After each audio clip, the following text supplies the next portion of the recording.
Good morning. बहुत बहुत स्वागत है आप सभी का आज के सेशन में। जो 2023 और 24 का जो सेट मैंने सॉल्व करवाया था उस पर जो रिव्यू आप बच्चों के आए हैं, जितने बच्चे भी मेरे हैं जिनकी वजह से मैं रिकॉर्ड कर रहा हूँ, बहुत शानदार है। समझ आ रहा है उनको, बहुत अच्छी बात है। लेकिन बेटे सिर्फ समझने तक नहीं रुकना है, आपको थोड़ा सा रीच अपनी बढ़ानी पड़ेगी, नंबर ऑफ क्वेश्चंस भी सॉल्व करने पड़ेंगे। नंबर ऑफ क्वेश्चंस आप जितना ज़्यादा सॉल्व करोगे, जो कॉन्सेप्ट अभी क्लियर हुआ है, जो आपको समझ आने लगा है, उसमें आप खुद से सोचने लग जाओगे कि थोड़ा सा भी पैटर्न चेंज कर देते, तब जब आप परेशान हो जाते हैं वो परेशानी आपकी ख़त्म होने लग जाएगी। तो मैं सजेशन समझो, रिक्वेस्ट समझो, मैं ये कहता हूँ कि बहुत सारे वेबसाइट्स है, नाम नहीं लेने जा रहा मैं किसी का, बहुत सारे वेबसाइट्स हैं जहाँ से नंबर ऑफ क्वेश्चन अवेलेबल है।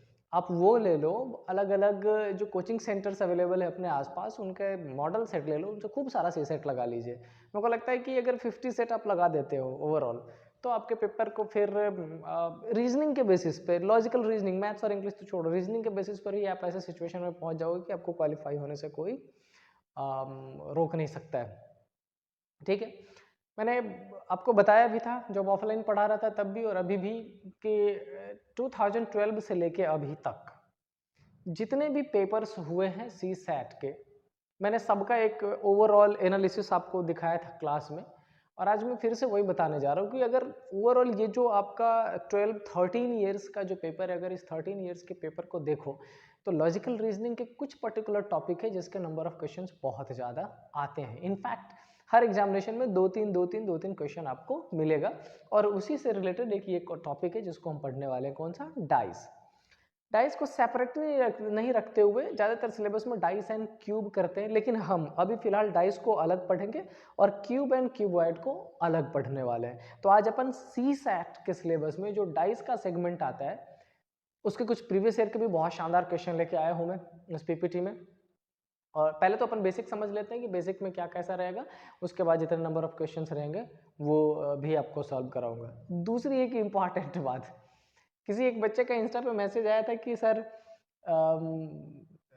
देखने से तो नहीं लगता आपको कि मतलब देखने से उनको ऐसा लग रहा है कि मैं अभी शायद 25-24 साल का आदमी हूँ और पढ़ा रहा हूँ। तो बेटे मैं ओरिजिनल एज तो नहीं बताने जा रहा आपको, बस आप ये समझ लो कि 2011-12 का वो टाइम था, 12-13-14 का वो टाइम था जब मैं प्रिपरेशन किया करता था सिविल सर्विसेज का।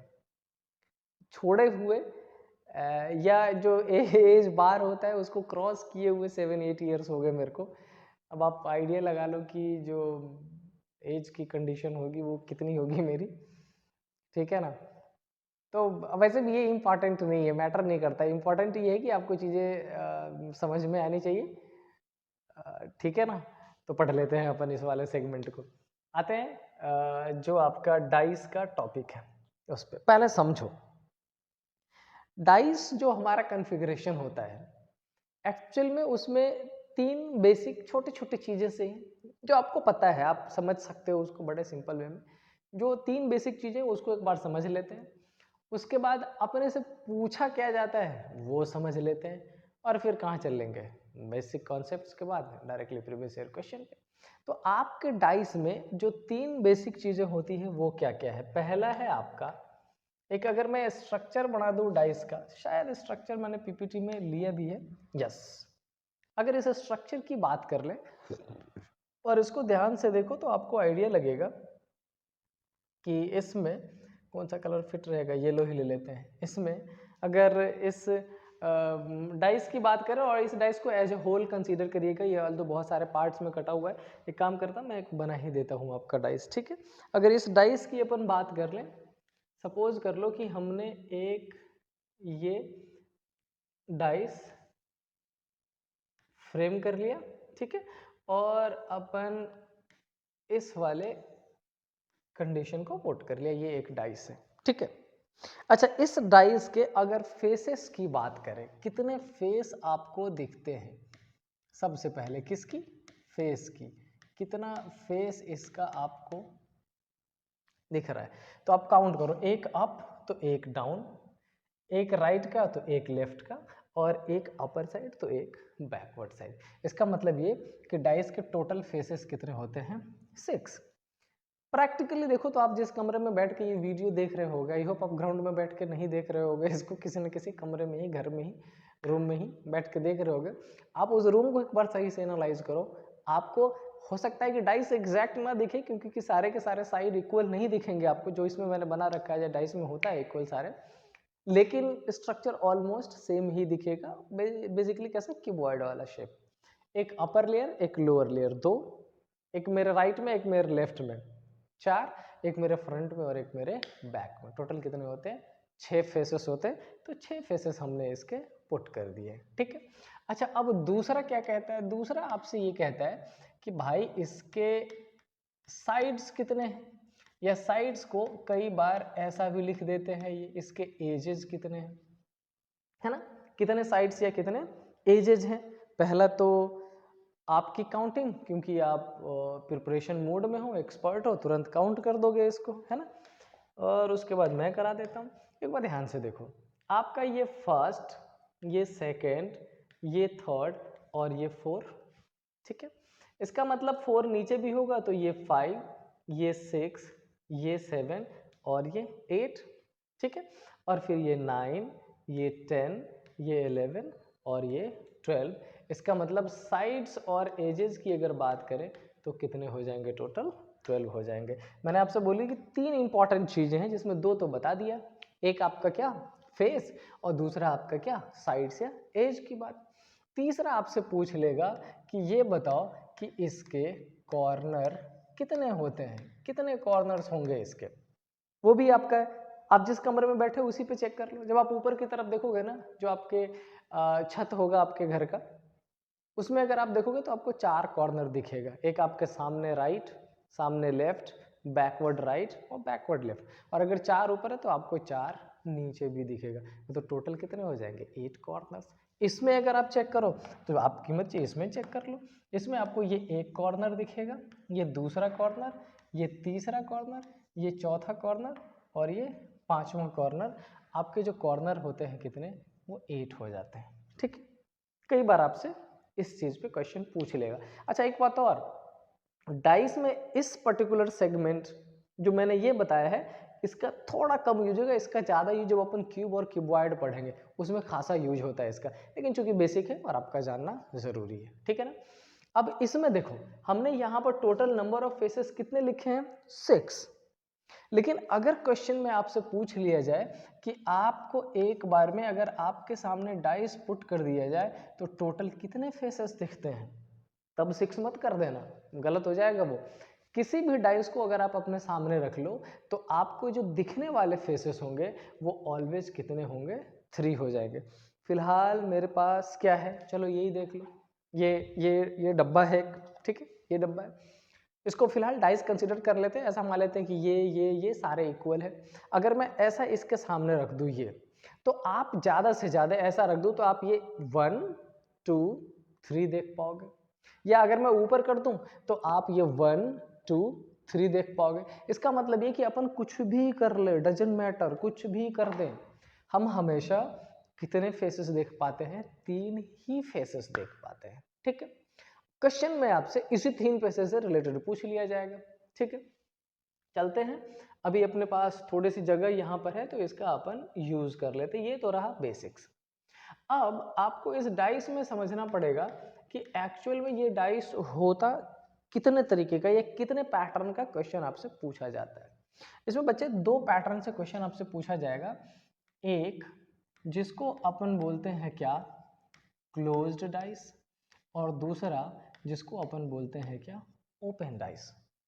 ज्यादातर क्वेश्चन सी सेट की अगर बात करें तो क्लोज्ड डाइस से पूछा गया। ओपन डाइस के भी क्वेश्चंस रहे हैं, देखने को मिला है, लेकिन ज्यादातर क्वेश्चन किससे पूछा गया है? क्लोज्ड डाइस से पूछा गया है। तो क्लोज्ड डाइस पे अपन ज्यादा फोकस रखेंगे, लेकिन ओपन को भी करेंगे। अब क्लोज डाइस में आपसे क्या पूछ लेता है? क्लोज डाइस में बेसिकली आपसे क्वेश्चन पूछा जाएगा हर पैटर्न पे काहे का, अपोजिट का। आपसे क्या पूछ लिया जाएगा? अपोजिट बताओ। कैसा अपोजिट? देख लो, सपोज कर लो एक डाइस ऐसा आपसे फ्रेम कर दिया जाएगा, ठीक है।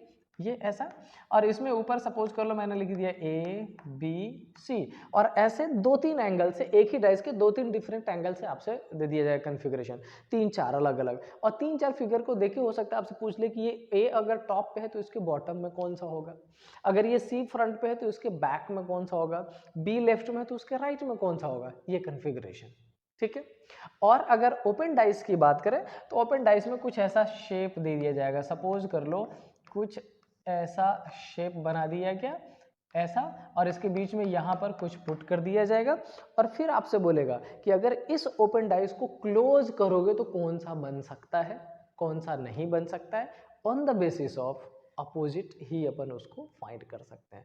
तो बेसिकली ये डाइस के कुछ बेसिक चीजें, और इसका यूज करके आपसे कितने पैटर्न का क्वेश्चन पूछा जाता है, 2 पैटर्न का, एक कौन सा क्लोज डाइस से रिलेटेड और दूसरा कौन सा ओपन डाइस से रिलेटेड। आई होप इतना क्लियर होगा, ठीक है।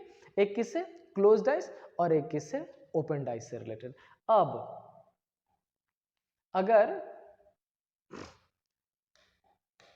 मैं आपको ये बताऊं कि ये ओपन डाइस और क्लोज डाइस का क्या कॉन्फ़िगरेशन है, तो इसको समझिए एक बार जरा ध्यान से।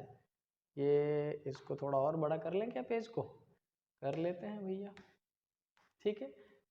समझिए इसमें क्या होगा आपका, तो जब बात अपन किसकी करेंगे,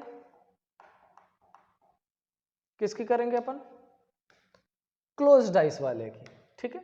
अपन बात किसकी करेंगे, क्लोज डाइस वाले की। तो क्लोज डाइस में मैंने आपसे क्या बोला कि क्लोज डाइस में हमेशा आपसे क्या पूछा जाएगा बच्चे, हमेशा आपसे पूछा जाएगा अपोजिट का, या सी सेट में अगर डायरेक्टली आपसे अपोजिट नहीं पूछा गया कोई बात नहीं, लेकिन जो पैटर्न होगा क्वेश्चन का वो बेस्ड किस पे होगा, अपोजिट पे ही होगा, ठीक है। अब इस क्वेश्चन को सॉल्व करने के लिए, इस पैटर्न को इजीली सॉल्व करने के लिए इसके अंदर जो क्वेश्चन पूछा जाता है उसको डिफरेंट डिफरेंट सेगमेंट के थ्रू रख के पूछते हैं, डिफरेंट डिफरेंट पैटर्न पे पूछते हैं, ठीक है। और उस बेसिस पे मैंने इस क्लोज्ड डाइस के अंदर 2 पैटर्न लिया, एक जिसको अपन बोलेंगे क्या, जनरल डाइस, क्या होता है सब समझाऊंगा, और एक दूसरा जिसको अपन बोलेंगे कौन सा, स्टैंडर्ड डाइस, ठीक है। क्या बोलेंगे, स्टैंडर्ड डाइस, एक जनरल डाइस और एक क्या हो जाएगा, स्टैंडर्ड डाइस का कॉन्फ़िगरेशन हो जाएगा। अब आखिर है क्या, और या मैं क्यों बता रहा हूँ, तो देखो अगर क्वेश्चन स्टैंडर्ड डाइस का होगा ना, तो जो अपन पढ़ने वाले हैं, जिस पैटर्न से अपन रिकॉग्नाइज करते हैं किसी भी डाइस को, या सिंपल सा जो मैं बताने वाला हूँ कि ये नंबर आपको उसमें मिलेंगे, अगर वो नंबर का पैटर्न हो गया स्टैंडर्ड डाइस तो आप यूं पलक झपकते ही आंसर बता दोगे। जनरल डाइस का होगा पैटर्न थोड़ा सा डिफरेंट हो सकता है, तो मैं बाइफरकेट किस बेसिस पे करता हूं, या बुक में किस बेसिस पे बाइफरकेट किया गया है वो एक बार ध्यान से समझिए। सपोज कर लो कि आपको एक डाइस ऐसा बना के दे रखा है, ठीक है, ये डाइस बना के दे रखा है और इसमें उन्होंने नंबर दे दिया 3, 2 एंड 6, ठीक है। अगर सेम कलर में दिक्कत हो रही देखने में, कलर चेंज कर देता हूँ, 3, 2 और 6 दो डिफरेंट 3 डिफरेंट नंबर्स देती है। अब क्या होगा ना, इस डाइस में कई बार नंबर्स मिलेंगे आपको, कई बार अल्फाबेट मिलेगा, कई बार सिंबल्स मिलेगा, कई बार कुछ नेम पुट कर दिया जाएगा, समझ रहे हो बात। अब क्या है कि अगर डाइस में आपका सिर्फ और सिर्फ नंबर्स पुट किया गया हो, क्या पुट किया गया हो, नंबर्स, तो अपन उसको 2 तरीके में डिवाइड कर सकते हैं, अपन उसको जनरल डाइस बोल सकते हैं या अपन उसको स्टैंडर्ड डाइस बोल सकते हैं, समझना। लेकिन अगर पैटर्न नंबर 2 में मैंने उसमें कोई सिंबल का यूज कर दिया, मैंने उसमें किसी लेटर्स का वर्ड यूज कर दिया, मैंने उसमें कोई वर्ड यूज कर दिया, ठीक है, तो ये सारे का सारा डाइस स्टैंडर्ड नहीं हो सकता, ये सारे का सारा डाइस डायरेक्टली क्या हो जाएगा, जनरल हो जाएगा। मैंने पहले एक डिफरेंशिएशन आपको बता दिया ताकि बेस क्लियर हो जाए। किसी भी डाइस का जो 3 सरफेस आपको दिख रहा होगा, अगर वो तीनों सरफेस पे नंबर्स होगा, उस नंबर को अपन दोनों तरीके में डिवाइड कर सकते हैं, मतलब वो जनरल हो सकता है और स्टैंडर्ड हो सकता है। लेकिन अगर सिंबल, लेटर और वर्ड गिवन हो तो वो स्टैंडर्ड नहीं हो सकता, वो सिर्फ क्या होगा, जनरल। अब इसके पीछे नंबर क्या है, आखिर क्यों स्टैंडर्ड और जनरल, तो समझो। किसी भी 2 फेस पे दिए गए नंबर को ऐड करने पर, क्या करने पर, ऐड करने पर या तो इक्वल टू 7 आएगा या नॉट इक्वल टू 7 आएगा, यही है ना। अच्छा यहाँ पे देख लो 325, 268, 639, क्या किसी को ऐड करने पे 7 आया? नहीं ना। इन केस अगर किसी भी दो सरफेस को ऐड करने पे इक्वल टू 7 नहीं आता हो तो हम उसको किस में रखेंगे? स्टैंडर्डाइज में। मेक श्योर किसी भी दो को ऐड करने पे इक्वल टू 7 नहीं आता हो तो अपन उसको किसके अंदर रखेंगे? स्टैंडर्ड के अंदर। और किसी भी दो को ऐड करने पे अगर इक्वल टू 7 आता हो तो अपन उसको किसके अंदर रखेंगे? किसके अंदर रखेंगे बच्चों? अपन उसको रख लेंगे किसके अंदर? जनरल के अंदर। और इसको किसको? समझ आई बात? तो अगर दोबारा समझो, अगर तीन सरफेस दिख रहा है और तीनों पे कुछ नंबर्स पुट किए गए, उसमें से किसी दो को जल्दी से ऐड करके चेक कर लेना। अगर वो ऐड होगा तो किस में आ जाएगा? जनरल डाइस में। अगर वो ऐड नहीं होगा तो किस में आ जाएगा? स्टैंडर्ड डाइस में। अच्छा आगे बढ़ने से पहले मैं ये बता दूं कि अभी तक हम जब सॉल्यूशन कर रहे थे तो लेक्चर 35, 37, 30 मिनट्स के हो रहे थे। चैप्टर पढ़ रहे हैं, पूरा 1 घंटे का सेशन होगा। शांति से पढ़िएगा, पेशेंस रख के पढ़िए क्योंकि इंपॉर्टेंट चीज़ है। और मैं ये नहीं चाहता कि मैं किसी ऐसी जगह पर आपको छोड़ दूं ताकि अगर आगे जब दोबारा मैं क्लास शुरू करूं तो आपको समझ ही ना आए बेसिक का। तो अगर मैं एक कॉन्सेप्ट पकड़ रहा हूं तो पूरा कंप्लीट करूंगा, तो एटलीस्ट 1 आवर तो पेशेंस रख के बैठना। और क्लास हमने शुरू की है 8-10 में, तो 9-10 तक ये क्लास चलेगी। 9-10 तक अपन पढ़ने वाले हैं, ठीक है। आई होप आपको क्लियर हो गया होगा कि अगर सिंबल, लेटर और वर्ड आता हो तो अपन उसको जनरल डाइस में रखेंगे। नंबर्स आता हो तो चेक करेंगे क्या किसी को दो को ऐड करने पे 7 आ रहा है, 7 आता हो तो जनरल, और अगर नहीं आता हो तो स्टैंडर्ड। अब मैं यहीं पे एक चीज़ बता दे रहा हूँ, उसके आगे जस्ट क्वेश्चन ही सॉल्व कराऊंगा। मैं ये बताने वाला हूँ कि इन केस अगर 7 नहीं आता हो तो क्या करेंगे। जैसे इसमें नहीं आया 7, अच्छा इसमें 7 नहीं आया, इसका मतलब ये कौन सा डाइस हो गया? स्टैंडर्ड डाइस हो गया। तो कैसे अपोजिट फाइंड करें? 3 का अपोजिट क्या होगा? 6 का अपोजिट क्या होगा? 2 का अपोजिट क्या होगा? तो बेटा जब कभी किसी भी दो एडजेसेंट का एडिशन अगर 7 ना होता हो तो उसके अपोजिट का एडिशन क्या हो जाता है? 7 होता है। मतलब 3 का अपोजिट क्या हो जाएगा? 4, 6 का अपोजिट क्या हो जाएगा? 1, 2 का अपोजिट क्या हो जाएगा? 5। इसीलिए बुक्स में अलग अलग डिफिनेशन गिवन रहता है। स्टैंडर्ड का पहला डिफिनेशन आपको क्या मिल सकता है? स्टैंडर्ड का पहला डेफिनेशन आपको दे देगा ऐसा कि जो एडजेसेंट फेस है, क्या है? जो एडजेसेंट फेस है उसका इक्वल टू 7 नहीं होना चाहिए, तो वो है स्टैंडर्ड। या आपसे क्या बोल देगा कि दो अपोजिट फेस है, अगर दो अपोजिट फेस है तो उसका एडिशन क्या होना चाहिए? 7। इस दोनों में से कुछ भी लिखा गया हो कोई फर्क नहीं पड़ता, दोनों का मीनिंग सेम होता है। समझ आई बात? साथ वाले का एडिशन 7 ना हो या अपोजिट का एडिशन 7 हो, मीनिंग सेम होगा, वो आपका क्या कहलाएगा? स्टैंडर्डाइज कहलाएगा। अगले उस पे स्लाइड पे मैं आपके लिए 2 एक क्वेश्चन खुद से लिखता हूँ, उसको सॉल्व करेंगे और फिर अपन आगे पढ़ेंगे किसको? उस वाले को, ठीक है। बढ़ जाओ भैया, बड़े हो जाओ। आई होप चीज़ें क्लियर हो रही होंगी आपको बहुत ही शानदार तरीके से। जितना ज़्यादा से ज़्यादा सिंप्लीफाई मैं कर सकता हूँ मैं कोशिश कर रहा हूँ आपके लिए। स्टिल अगर किसी को कोई दिक्कत रह जाए तो बेझिझक आप मैसेज करें, जहाँ भी कर सकते हो। मैंने आपको बता ही दिया था, टेलीग्राम भी सेम नाम से है, व्हाट्सअप मैंने नंबर आपको प्रोवाइड करा रखा है। उसके बाद इंस्टाग्राम मैंने आपको बता ही रखा है। उन तीनों में से कहीं भी आप चाहे तो बेझिझक शेयर करें, बात करें मेरे से, इन्फॉर्मेशन दें। नंबर मैंने आपको बता दिया था 9958565527।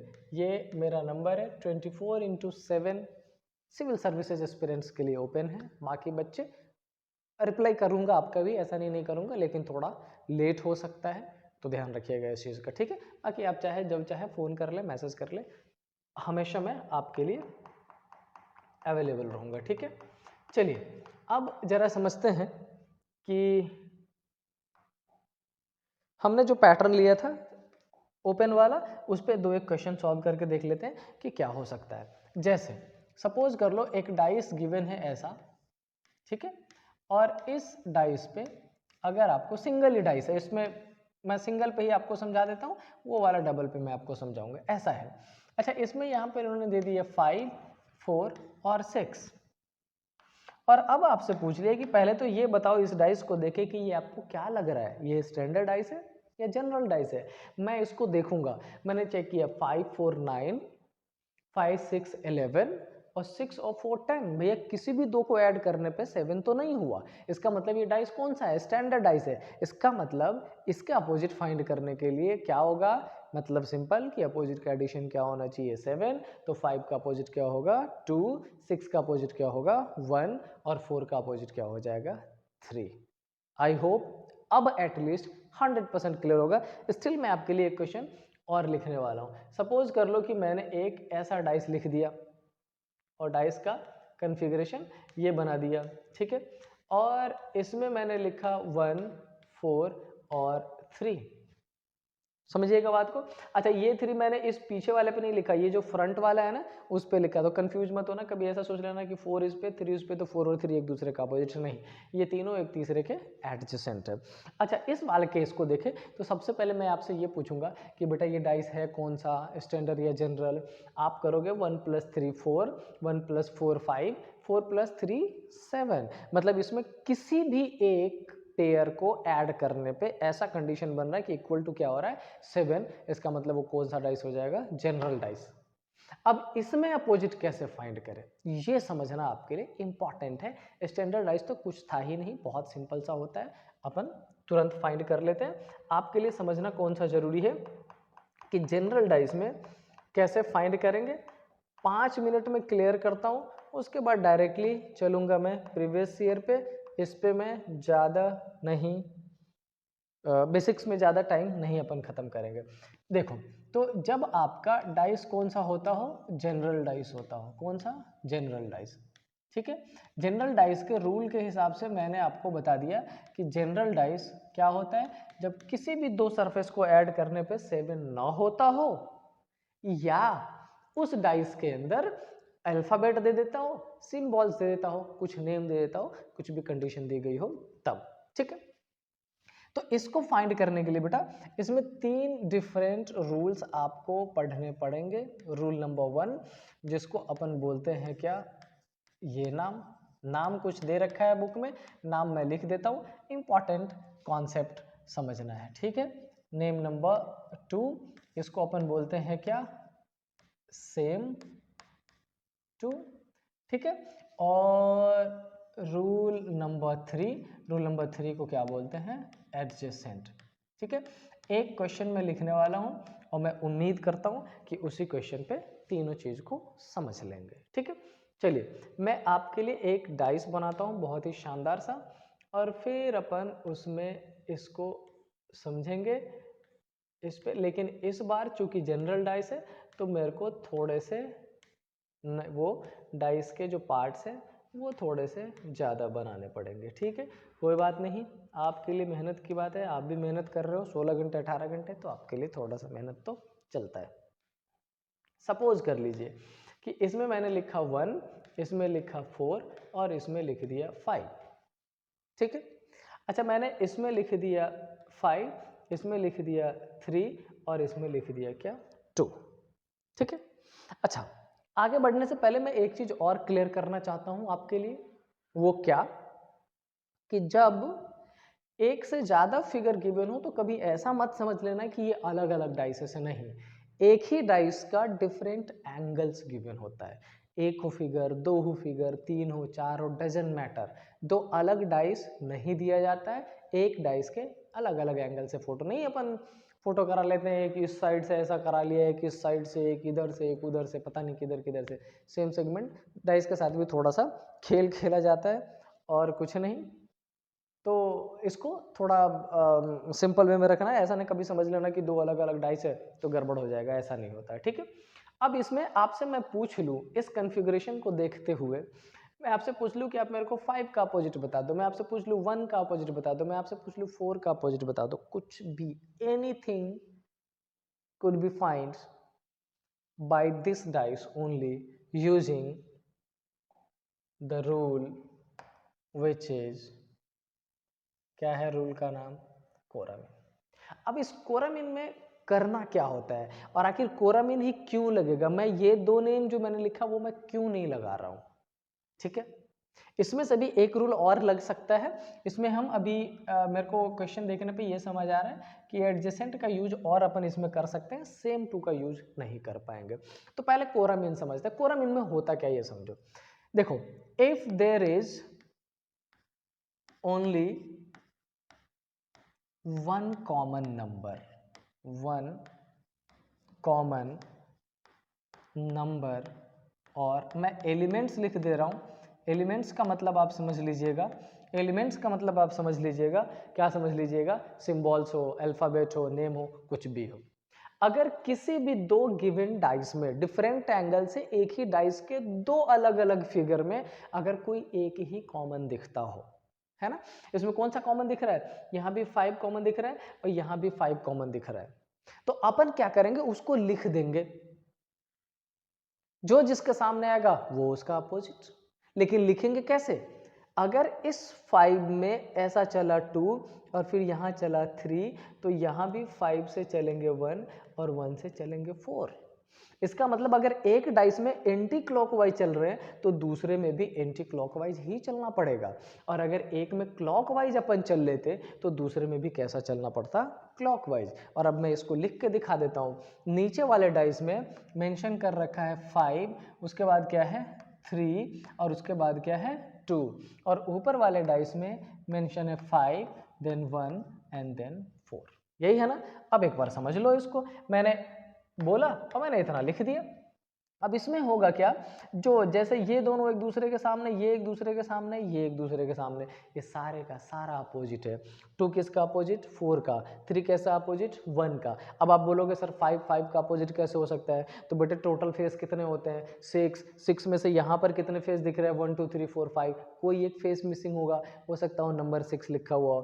इसमें से किसी एक को कैंसिल करके किसको मेंशन कर दीजिए, 6 को। 5 का अपोजिट क्या हो जाएगा, 6। सो दिस रूल इज कोरामीन। समझ आया होगा यो। सो आपको मैं दोबारा रिपीट कर दूं कि कोरामीन इक्वल टू क्या होता है, जब किसी दो different figure of a single dice, repeat कर रहा हूं ध्यान रखना, एक ही डाइस के दो अलग फिगर में अगर क्या गिवन हो, एक से एक ही एलिमेंट, चाहे वो नंबर गिवन, अभी मैंने नंबर ले रखा था ताकि आपको साथ में ये भी समझा पाऊं कि जनरल डाइस क्या होता है। मैंने यहाँ पर ABCD PQRST भी चाहता तो ले लेता, लेकिन दो में से दो अलग अलग फिगर में एक कॉमन हो तो एक कॉमन को बेसिक कंसीडर करके लिख लीजिए, और अगर एक में क्लॉकवाइज तो दूसरे में क्लॉकवाइज, और एक में एंटी क्लॉक तो दूसरे में एंटी क्लॉक चल लीजिए, और जो जिसके सामने होगा वो उसका अपोजिट हो जाएगा। समझ आई बात। और ये रूल क्या होता है, कोरामीन। अब बेटा ये ऐसा खतरनाक रूल है कि आपको आउट ऑफ 100 90 क्वेश्चन में ये वाला रूल इजीली लग जाएगा, और बहुत ही शानदार तरीके से एक्सप्लेन किया मैंने इसको आपके लिए, और आई होप आपको समझ भी बहुत अच्छे से आया होगा। ठीक है, चलो अब आते हैं, मैंने बोला कि एडजेसेंट। एडजेसेंट पहले समझो, आप जहां भी बैठ के देख रहे हो, आप सबसे ऊपर वाले फ्लोर पे देखो, और एक बार फिर चारों तरफ निगाह दौड़ाओ और चेक करो कि जो ऊपर वाला फ्लोर है आपका, उससे कितने साइड्स कनेक्टेड है। आपको पता चलेगा कि ऊपर वाले से जो नीचे वाला है ना, सिर्फ वही कनेक्टेड नहीं है जो अपोजिट है, बाकी चारों समहाउ उससे कनेक्टेड है। मैं फिर से वही बॉक्स ले लेता हूं, मेरे पास फिलहाल वही अवेलेबल है। अगर मैं इसको बेस मान लूं, ये वाला, तो इससे ये भी कनेक्टेड, ये भी कनेक्टेड, ये भी कनेक्टेड, ये भी कनेक्टेड, चारों कनेक्टेड है। सिर्फ और सिर्फ कौन कनेक्टेड नहीं है, उसके सामने वाला। यही है ना। इसका मतलब ये कि डाइस के 6 फेस में से किसी भी एक फेस को बेस कंसीडर किया जाए तो उसके 4 नेबर्स होते हैं, और एक क्या होता है, opposite. I am repeating again, किसी भी 6 में से एक की बात की जाए तो उसके 4 पड़ोसी होते हैं, और एक क्या होता है, अपोजिट होता है। और अपने को इस टाइम बोला तो गया अपोजिट फाइंड करने का, लेकिन हम अपोजिट नहीं फाइंड करेंगे, हम उसके 4 पड़ोसी को फाइंड कर लेंगे, एक अपने आप पता चल जाएगा। बहुत शानदार ट्रिक है। 6 लोग हैं, एक को टारगेट कर लिया, एक के 4 दोस्त को निकाल लो ना, 5वां दुश्मन होगा तो अपने आप ही पता चल जाएगा, है ना। क्यों ही दुश्मन को फाइंड करने जाए, थोड़ा मुश्किल हो जाता है। कई बार अपने लोगों पर भी अपन शक करना शुरू कर देते हैं, तो बेहतर ये है कि अच्छे जो लोग हैं, जो करीबी लोग हैं, जो 4 दोस्त हैं ना, उनको छांट लो। जो एक आपके बीच का नहीं होगा, आपके जैसा नहीं होगा, आपके अपोजिट वाला होगा, वो अपने आप ही अलग हो जाएगा, उसका ढर्रा ही अलग दिखने लग जाता है। और ये तो डे टू डे लाइफ में भी यूज होता है। ठीक है ना। चलो, तो इसमें अगर इस पर्टिकुलर क्वेश्चन को देखिए, अगर आपसे बोला जाता है कि भैया 5 का अपोजिट बताओ, किसका अपोजिट बताओ, 5 का अपोजिट बता दो, तो इस 5 के 4 नेबर्स को मैं फाइंड कर लेता, और वो 4 नेबर देखिए, 5 का एक नेबर है 1, दूसरा नेबर है कौन 4, 5 का दूसरा नेबर यहाँ पे क्या ले रखा है 2, तीसरा क्या है 3, कितने नेबर मिल गए 4, और अगर 4 नेबर मिल गए इन दोनों ही डाइस के फिगर को मिला के, तो एक कौन सा नंबर है जो हमने नहीं लिखा है, हमने नहीं लिखा है किसको 6 को, ये 5 और 6 एक दूसरे का अपोजिट हो जाएगा, and this rule is known as adjacent. ठीक है, सिंपल सा मतलब ये कि 2 डाइस 3 डाइस 4 डाइस गिवन हो, समझ रहे आप, 2 डाइस 3 डाइस 4 डाइस गिवन हो, उसमें से अगर आपसे अपोजिट पूछा जाता हो और आपको कोरा में न लगता हुआ दिखे, तो ऐसा फाइंड कर लीजिए, समझ रहे, ऐसा फाइंड कर लीजिए कि क्या कोई एक कॉमन है जिसके बहुत सारे पड़ोसी दिख रहे हैं अलग अलग डाइस में, हो सकता है 2 में देखे 3 में मिलके दिख जाए, A B C D E F लिखा है, ए का 2 पड़ोसी बी सी दिख गया कहीं पे, ए का तीसरा पड़ोसी सी डी दिख गया कहीं पर, ए का पड़ोसी डी दिख गया कहीं पर, ऐसा आ करके, तो ए और एफ एक दूसरे का अपोजिट हो जाएगा। मतलब सिंपल 4 पड़ोसी ढूंढना है, you have to find 4 neighbours, then you will find 1 opposite. तो ध्यान रखिएगा, एडजेसेंट इक्वल टू, दूसरे लैंग्वेज में अगर मैं बोलूं तो आप इसको क्या बोल सकते हो, आप इसको बोल सकते हो बेटा नेबर्स। ठीक है, अब एक रूल बचा कौन सा, सेम टू, जिसको मैं इधर समझाता हूं थोड़ा सा डिफरेंट डाइस बना के। सेम टू कैमरा हमारा प्रॉपर वर्क कर रहा है, कवर भी कर रहा है, तो समझ लेते हैं उसको। सेम टू क्या होता है, सपोज कर लो कि इसी डाइस का यूज कर ले, और इस वाले में मैंने एक लेटर पुट कर दिया ए, दूसरा लेटर पुट कर दिया कौन सा बी, और तीसरा लेटर पुट कर दिया कौन सा सी। अच्छा, इस वाले में मैंने पुट किया बी, फिर पुट किया सी, और तीसरा पुट कर दिया कौन सा डी। अब अगर इन दोनों ही कॉन्फ़िगरेशन को देखें, अगर आपको क्लियर दिख रहा है कि नहीं, थोड़ा सा हेल्दी बना देते हैं इसको। ये मैंने क्या ले लिया ए, ये मैंने ले लिया क्या बी, ये सी, और ये क्या है बी, ये सी, और ये क्या है डी। अगर ये ले लिया मैंने, और इस दोनों डाइस में से मैं आपसे बोलूं कि क्या अपन किसी एक का अपोजिट फाइंड कर सकते हैं, तो आपका आंसर होना चाहिए यस। क्यों, क्योंकि हम किस रूल को अभी चेकआउट करने वाले हैं, सेम टू। ध्यान से देखो, इस वर्ड में ही उसका मतलब छुपा है। सेम टू का क्या मतलब, 2 कॉमन। अच्छा, इसको देखिए तो यहां पर B दिख रहा है, इसमें भी B दिख रहा है, यहां C दिख रहा है, इसमें भी C दिख रहा है, क्या दोनों गिवन फेसेस में 2 कॉमन है, हाँ है ना, कौन कौन सा B और C। इसमें कौन सा बच गया A, और इसमें कौन सा बच गया D, और ये क्या हो जाएगा, एक दूसरे का अपोजिट हो जाएगा। समझ आई बात, किसी भी गिवन 2 डाइस में अगर 2 सरफेसेस कॉमन दिख रहे हो, दोनों में 1 2 1 2 दोनों में गिवन हो, बी सी दोनों में गिवन हो, सी डी दोनों में गिवन हो, तो दोनों में जो रिमेनिंग होगा वो क्या हो जाएगा, एक दूसरे का अपोजिट हो जाएगा। कॉमन कितने होने चाहिए, 2। तो ध्यान रखिएगा, जब सेम टू की बात करेंगे ना अपन, किसकी सेम टू की बात करेंगे, तो इस वाले में चूंकि सेम टू मेंशन है, तो आपको ये दिमाग में भी रखना पड़ेगा कि इस दोनों को मिला के जो कॉमन एलिमेंट होने चाहिए वो कितने, 2, तो जो रिमेनिंग बचेगा वो अपने आप ही क्या हो जाएगा, अपोजिट हो जाएगा। ठीक है, अब मैं तीनों रूल को एक बार दोबारा एक्सप्लेन कर रहा हूं, ध्यान से सुन लीजिए, फिर चलेंगे क्वेश्चन पे। कोरा माइन में एक कॉमन होगा, क्लॉकवाइज दोनों में चल लीजिए, दोनों में एंटी क्लॉकवाइज चल लीजिए, जो जिसके सामने वो उसका अपोजिट। एडजेसेंट में किसी के भी 4 पड़ोसी ढूंढ लीजिए, 5वां अपोजिट, हाँ 4 पड़ोसी ढूंढ लीजिए तो 5वां जो बचा होगा वो अपोजिट। सेम टू में किसी भी 2 2 2 3 4 जो भी डाइस हो, उसमें ध्यान रखिए कि किस 2 में 2 कॉमन दिख रहा है, अगर 2 एलिमेंट कॉमन होगा, जो तीसरा बचा होगा दोनों में वो एक दूसरे का अपोजिट हो जाएगा। अब इस पे बेस्ड मैं आपसे एक क्वेश्चन सॉल्व करा लेता हूँ, और उसके बाद अपन देखेंगे कि सी सेट में प्रीवियस ईयर में क्या पूछा गया है। अभी अपने पास 25 मिनट्स का टाइम है, 25 मिनट्स में अपन 10 क्वेश्चन तो सॉल्व कर ही लेंगे। तो सबसे पहले एक क्वेश्चन लिख लीजिए, देख लीजिए, अगर मैंने ये डाइस का कॉन्फ़िगरेशन बना दिया, ठीक है, डाइस बनाने में थोड़ा टाइम लग रहा है मेरे को, क्वेश्चंस थोड़े से बेसिक्स भी लेके आने चाहिए थे, मैंने गलती कर दी, कोई बात नहीं। सपोज कर लीजिए मैंने लिखा P Q और R, और इसमें लिख दिए R S और T, और एक डिफरेंट डाइस मैं और बना देता हूँ, इसमें मैं मेंशन कर देता हूँ टी पी और टीपी कर दें, यू कर देते हैं, ये लीजिए टीपीयू। अच्छा, अब अगर मैं आपसे पूछ लूँ कि आप ये बताओ कि आर का अपोजिट क्या होगा। आई होप आपको फिगर क्लियर दिख रहा होगा।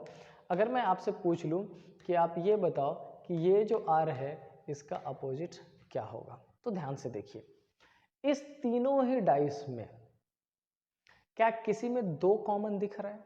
आप देखोगे Q P R, R T S, T P U, किसी में भी दो कॉमन तो अपने को नहीं दिख रहा है, लेकिन 6 फेसेस दिख रहा है अपने को। कौन कौन से 6 फेसेस हैं?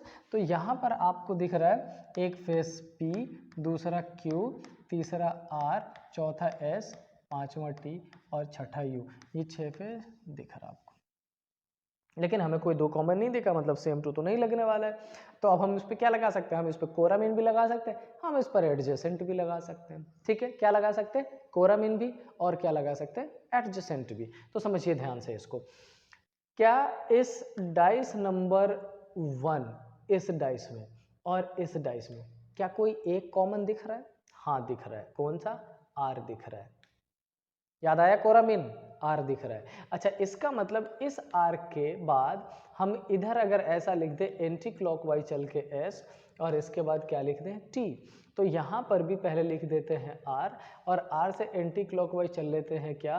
पी, और पी के बाद क्या चल लेते हैं? क्यू। और आप देखो मैंने जब लिखा तो सब एक दूसरे के सामने ऐसा हो गया है ना। अच्छा, इसमें कॉमन कौन सा हो गया? आर कॉमन हो गया। कोई ऐसा है जो इसमें नहीं दिख रहा है? यस, नहीं दिख रहा है। कौन सा? यू। तो इस आर को हटा के क्या लिख देते हैं? यू। अब अगर इस सेगमेंट को आप देखोगे तो जिसके सामने जो एलिमेंट आपको दिख रहा है वही उसका अपोजिट है। मतलब टी किसका अपोजिट? क्यू का, एस किसका अपोजिट? पी का, आर किसका अपोजिट? यू का। आपसे मैंने तो आर का अपोजिट पूछा है, आपसे किसी का भी अपोजिट पूछ लेता, आप 100% इसको फाइंड कर लेते और इजीली फाइंड कर लेते। ठीक है, तो आई होप आपको स्टैंडर्ड डाइस, जनरल डाइस समझ में आया होगा, क्लोज डाइस, ओपन डाइस समझ में आया होगा, और क्या कहते हैं उसको, जनरल डाइस में हम जो 3 रूल मैंने बता दिया आपको, कोरामीन बता दिया, एडजेसेंट बता दिया, सेम टू बता दीजिए, वो समझ में आ गया होगा। अब डायरेक्टली चलते हैं सिविल सर्विसेज वाले पे, जो प्रीवियस ईयर के क्वेश्चन मैंने लिए थे उस पे, और देखते हैं कि मैं आपके लिए क्या क्या लेके आया हूँ। सबसे पहले देखो, ये क्वेश्चन कब पूछा गया था? सी सेट 2023 में।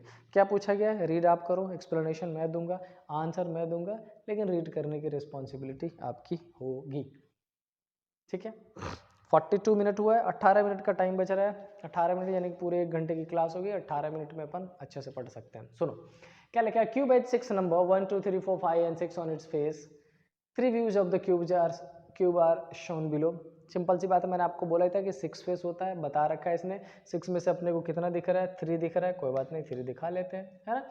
नंबर ऑफ कितने होते हैं? 6, और 6 में से अपने को कितने दिख रहा है? 3 दिख रहा है, ये 3 हो गया, डन। अब आपसे पूछा क्या, what possible numbers can exist on 2 faces marks A and B respectively on the, okay. अब आपसे ये कह रहा है कि इस 5 का पड़ोसी, इट मींस ए और बी की जगह पर कौन कौन आएगा, यानी कि 5 का पड़ोसी कौन कौन हो सकता है। तो अपन क्या करें, 5 का अपोजिट ढूंढ लें। अगर 5 का अपोजिट ढूंढ लेंगे तो क्या उसके पड़ोसी का पता चल जाएगा? बिल्कुल पता चल जाएगा। याद करो रूल नंबर 2 3 एडजेसेंट। मैंने आपसे बोला था कि पड़ोसी ढूंढ लीजिए, दुश्मन पता चल जाएगा, दुश्मन ढूंढ लीजिए, दोस्त पता चल जाए। कभी दोस्त ढूंढिए दुश्मन निकालिए, कभी दुश्मन ढूंढिए दोस्त निकाल लीजिए। चलो देखते हैं। अच्छा एक बात बताओ, अगर इस कन्फिग्रेशन को देखें तो आपको क्या समझ आता है? 5 का अपोजिट है कौन सा? एक बात देखिए, क्या इसमें और इसमें कोई एक कॉमन दिख रहा है? जी हाँ, यहाँ भी 3 और यहाँ भी 3 कॉमन दिख रहा है। अच्छा 3 कॉमन दिख रहा है तो क्या हम कोरामीन लगा सकते हैं? बिल्कुल लगा सकते हैं। क्या हम एडजेसेंट के रूल का यूज कर सकते हैं 3 के साथ? कर सकते हैं, दोनों ही रूल, लेकिन अभी मैं कोरामीन लगा के दिखाता हूँ, जल्दी से आसानी से सॉल्व हो जाएगा। चलो मैंने लिखा 3 के बाद मैंने लिखा किसको? 6, और 6 के बाद किसको लिख दिया 5। भाई एक लेयर मैंने कर दिया और वो इस बार मैंने क्लॉकवाइज ले लिया है, तो यहाँ भी मैं क्या करूँगा क्लॉकवाइज ले लूँगा। अच्छा मैंने ये लिख दिया 3 और 3 के बाद क्या लिख दिया 2 और 2 के बाद क्या लिख दिया 1। हाउ 5 का पड़ोसी पूछ रहा है, हमने इधर क्या कर लिया, हमने सक्सेसफुली इस 5 का अपोजिट ढूंढ लिया है, कौन सा 1। डाइस का रूल ये कहता है कि दो अपोजिट सरफेस एक बार में दिख ही नहीं सकता आपको। फिर से इसका यूज करता हूं मैं, ये अगर आपको ये अपोजिट दिख रहा है तो जो मेरी तरफ है वो नहीं दिखेगा, अगर आपको ये अपोजिट दिख रहा है तो जो मेरी तरफ है नहीं दिखेगा। मतलब अगर 5 दिखेगा तो 1 नहीं और 1 दिखेगा तो 5 नहीं। तो एक बात बताओ, अगर यहाँ 5 दिख रहा है तो क्या यहाँ 1 आप देख सकते हो? आंसर है नहीं। इस बेसिस पे बी भी एलिमिनेट, सी भी एलिमिनेट और फॉर्चुनेटली डी भी एलिमिनेट। बी में है 6 और 1, सी में है 1 और 4 और डी में है 3 और 1, तीनों का तीनों एलिमिनेट। तो आंसर क्या हो जाएगा 2 and 3, ऑप्शन नंबर ए। कितना सिंप्लीफाइड में हो गया। अब समझो एक चीज मैं और बताना चाहता हूं, जो सी सेट का पेपर है ना, जो बेसिक्स मैंने आपको डायरेक्टली बताया ना, वो डायरेक्ट क्वेश्चंस कम बनेंगे, थोड़ा सा आपका लॉजिकल चेक किया जाएगा, क्योंकि आपको पता है ना किस लेवल का पेपर है, क्या बनोगे आप, तो आपकी जो कैपेसिटी होनी चाहिए मेंटल वो कितनी ज़्यादा होनी चाहिए। तो आपसे डायरेक्ट क्वेश्चन पूछ ले, ऐसे बहुत कम चांसेस, रेयर चांसेस मिलेंगे आपको। हाँ, उसे कनेक्ट करती हुई चीज़ें आपसे पूछी जाएंगी, लेकिन वो सारी चीज़ें डिपेंडेंट होगी बेसिक्स पे, ये मैं 100% गारंटी से कह सकता हूँ। तो अगर इस क्लास को पूरे का पूरा आप लेते हो ना, सी सेट में क्वालिफाई करने से आपको कोई नहीं रोक सकता है, एकदम सिंपल। चलिए आगे वाले पे चलते हैं, नेक्स्ट क्वेश्चन में देखते हैं नेक्स्ट में क्या है। नेक्स्ट क्वेश्चन में क्या है हमारे लिए, नेक्स्ट क्वेश्चन देखो भैया, कह रहा है rotated position of a single solid are shown below, ठीक है, द वेरियस स्पेसेस। अच्छा, कहीं पे डॉट्स गिवन है, कहीं पे क्रॉस गिवन है, कहीं पे लाइन गिवन है। Answer the 3 items that follow. Okay, what is symbol on face opposite. Okay सुनो, आपसे क्या पूछ रहा है, इसमें कह रहा है कि एक पे सिंगल डॉट है तो उसके अपोजिट क्या हो जाएगा, यही है ना। और अभी मैं इसी क्वेश्चन में जो तीनों रूल मैंने पढ़ा है ना, उस तीनों को मैं फॉलो करा दूंगा। पहले ये देखिए, इसमें डॉट्स गिवन है लेकिन क्रॉस भी गिवन है, इसका मतलब अपन इसको स्टैंडर्ड के अंदर नहीं रख सकते, किसके अंदर रखना पड़ेगा, जनरल के अंदर। फाइंड कर लेते हैं जल्दी से फटाफट, चलो देखते हैं। अच्छा, क्या इस दोनों डाइस में कोई एक कॉमन दिख रहा है या दो कॉमन दिख रहा है? मैं ऐसा इसलिए पूछ रहा हूँ क्योंकि एक कॉमन अगर अपने को दिख रहा होगा तुरंत कोरामीन लगा देंगे, एडजेसेंट और सेम टू पे जाने की जरूरत ही नहीं पड़ेगी। अच्छा, इसमें 2 दिख रहा है, इसमें 3 दिख रहा है, इसमें 1 है 4 है, नहीं इस दोनों में तो कोई कॉमन ही नहीं है, मतलब अपन इस दोनों का यूज तो नहीं कर पाएंगे। अच्छा देखना, क्या इस दोनों में कोई कॉमन दिख रहा है? जी हाँ, क्रॉस है नहीं है, सिंगल डॉट है नहीं है, लाइन एक गिवन है।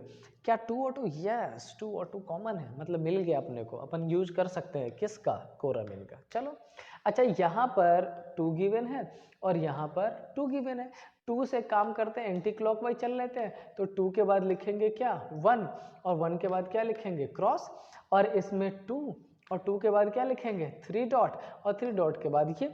हमसे क्या पूछा गया था कि सिंगल डॉट के अपोजिट कौन सा है, देख लो खुद से देख लो सिंगल डॉट के अपोजिट कौन सा है, 3 है, तो आंसर कौन सा हो जाएगा 3 डॉट्स। आया समझ कोरामीन? मैंने क्या किया, इन चारों में से किसी दो का यूज किया, लेकिन वैसे दो का यूज किया जिसमें एक कॉमन है और हमने यूज कर लिया कोरामीन का। क्या दूसरा रूल लगा सकते थे 1 का अपोजिट फाइंड करने के लिए? क्या अपन दूसरा रूल लगा सकते थे? देखें क्या किसी और में दिख रहा है एक कॉमन?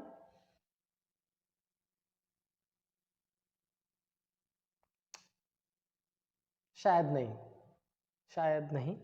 खैर अपने को उससे मतलब भी नहीं, आंसर से मतलब है, आंसर आना चाहिए, इंपॉर्टेंट ही है। चलिए नेक्स्ट पे आते हैं। अब ये देखो, ये है ओपन डाइस। ओपन डाइस में मैं पहले आपको एक चीज समझा देता हूँ, उसके बाद अपन फाइंड करेंगे। अगर अपने को ओपन डाइस में ऐसा पैटर्न मिल जाता है ये, ठीक है, और मैंने एक इधर जोड़ दिया एक इधर जोड़ दिया ऐसा, ठीक है, यहाँ पर ये 1 2 3 4 5 एंड 6। आपको बस सिंपल, बहुत छोटी सी लेकिन एक चीज ध्यान में रखना है, वो ये कि काउंटिंग करिए 1 2 3, 1 और 3 एक दूसरे का अपोजिट होगा, ऑल्टरनेट फेस एक दूसरे का अपोजिट होता है एवरी टाइम। मतलब ये कि ये वाला जो फेस है, कौन सा, ये जो फेस है ये और ये एक दूसरे का अपोजिट होगा। अपन फोल्ड भी करेंगे ना तो ऐसी कंडीशन में, है ना, ये फर्स्ट ये सेकंड और नीचे से मोड़ूंगा ये थर्ड यहाँ आ जाएगा। सपोज करिए फर्स्ट सेकंड और नीचे वाला यहाँ पे थर्ड, अपोजिट हो जाएगा। तो हमेशा जो ऑल्टरनेट फेस होता है ना वो अपोजिट होता है। तो अगर 1 3 का हो गया, 2 किसका हो जाएगा 4 का, और ये 5 किसका हो जाएगा 6 का, ये अपोजिट। इतना सिंपल सा ध्यान रखिएगा।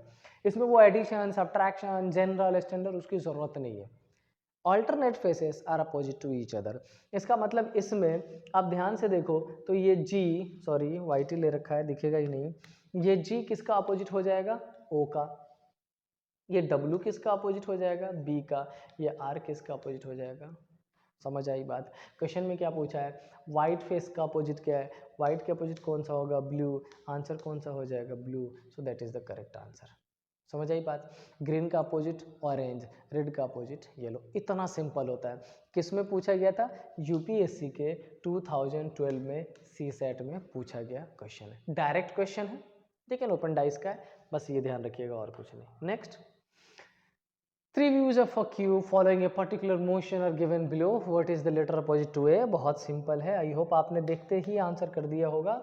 ए का अपोजिट कौन सा है, क्या कोरामिन लग सकता है, पहला कोरामिन।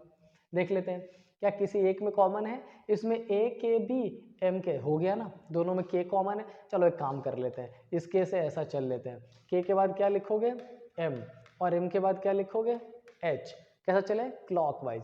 तो के बाद क्या लिखोगे बी, बी के बाद क्या लिखोगे ए और एच क्या हो गया एक दूसरे का अपोजिट। आंसर कौन सा हो जाएगा एच। किस में पूछा गया है 2012 में।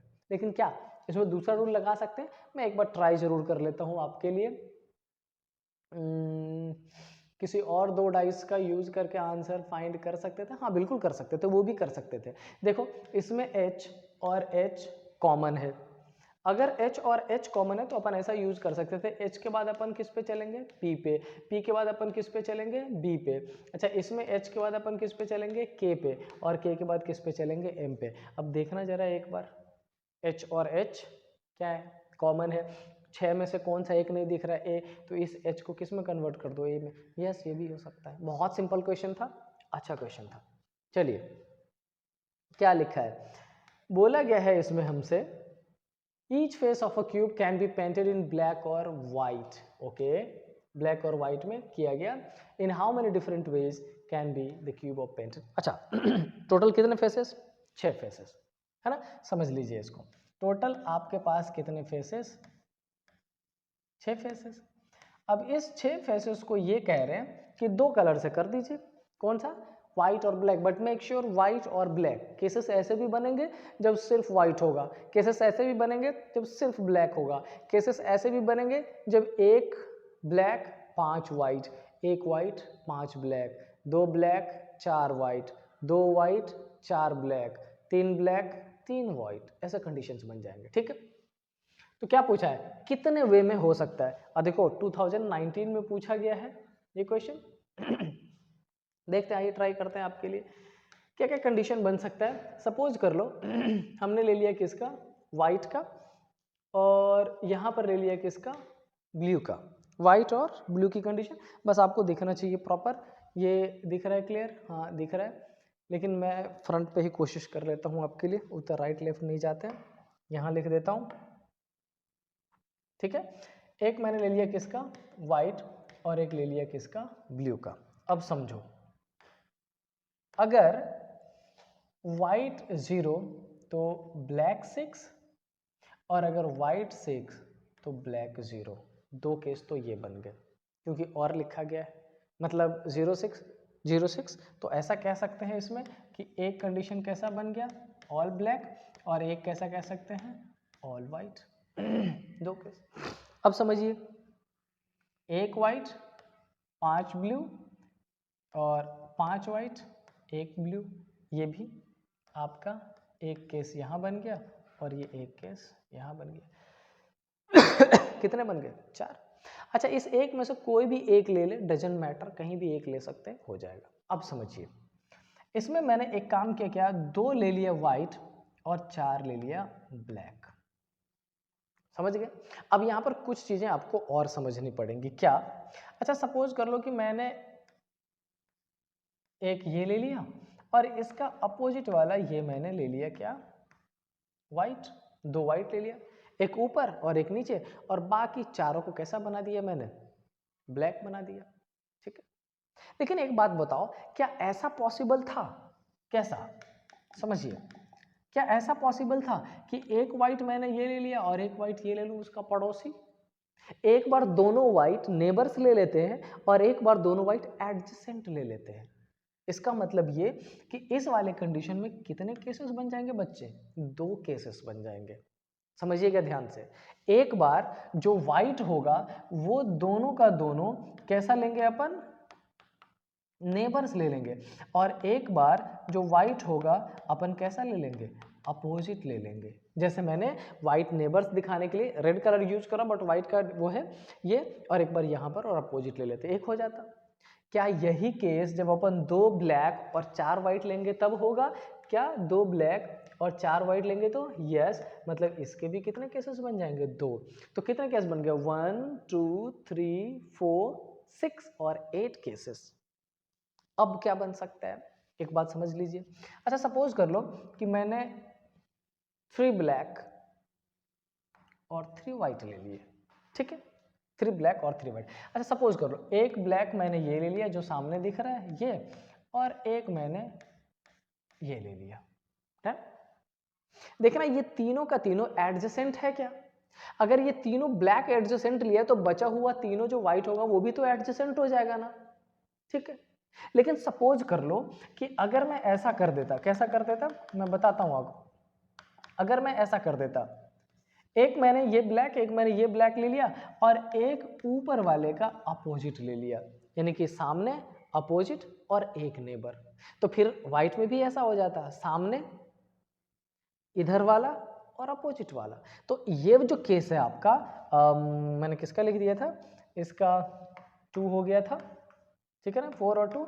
अगर मैंने 3 और 3 की बात कर ली तो इसके भी कितने केसेस बन जाएंगे? दो।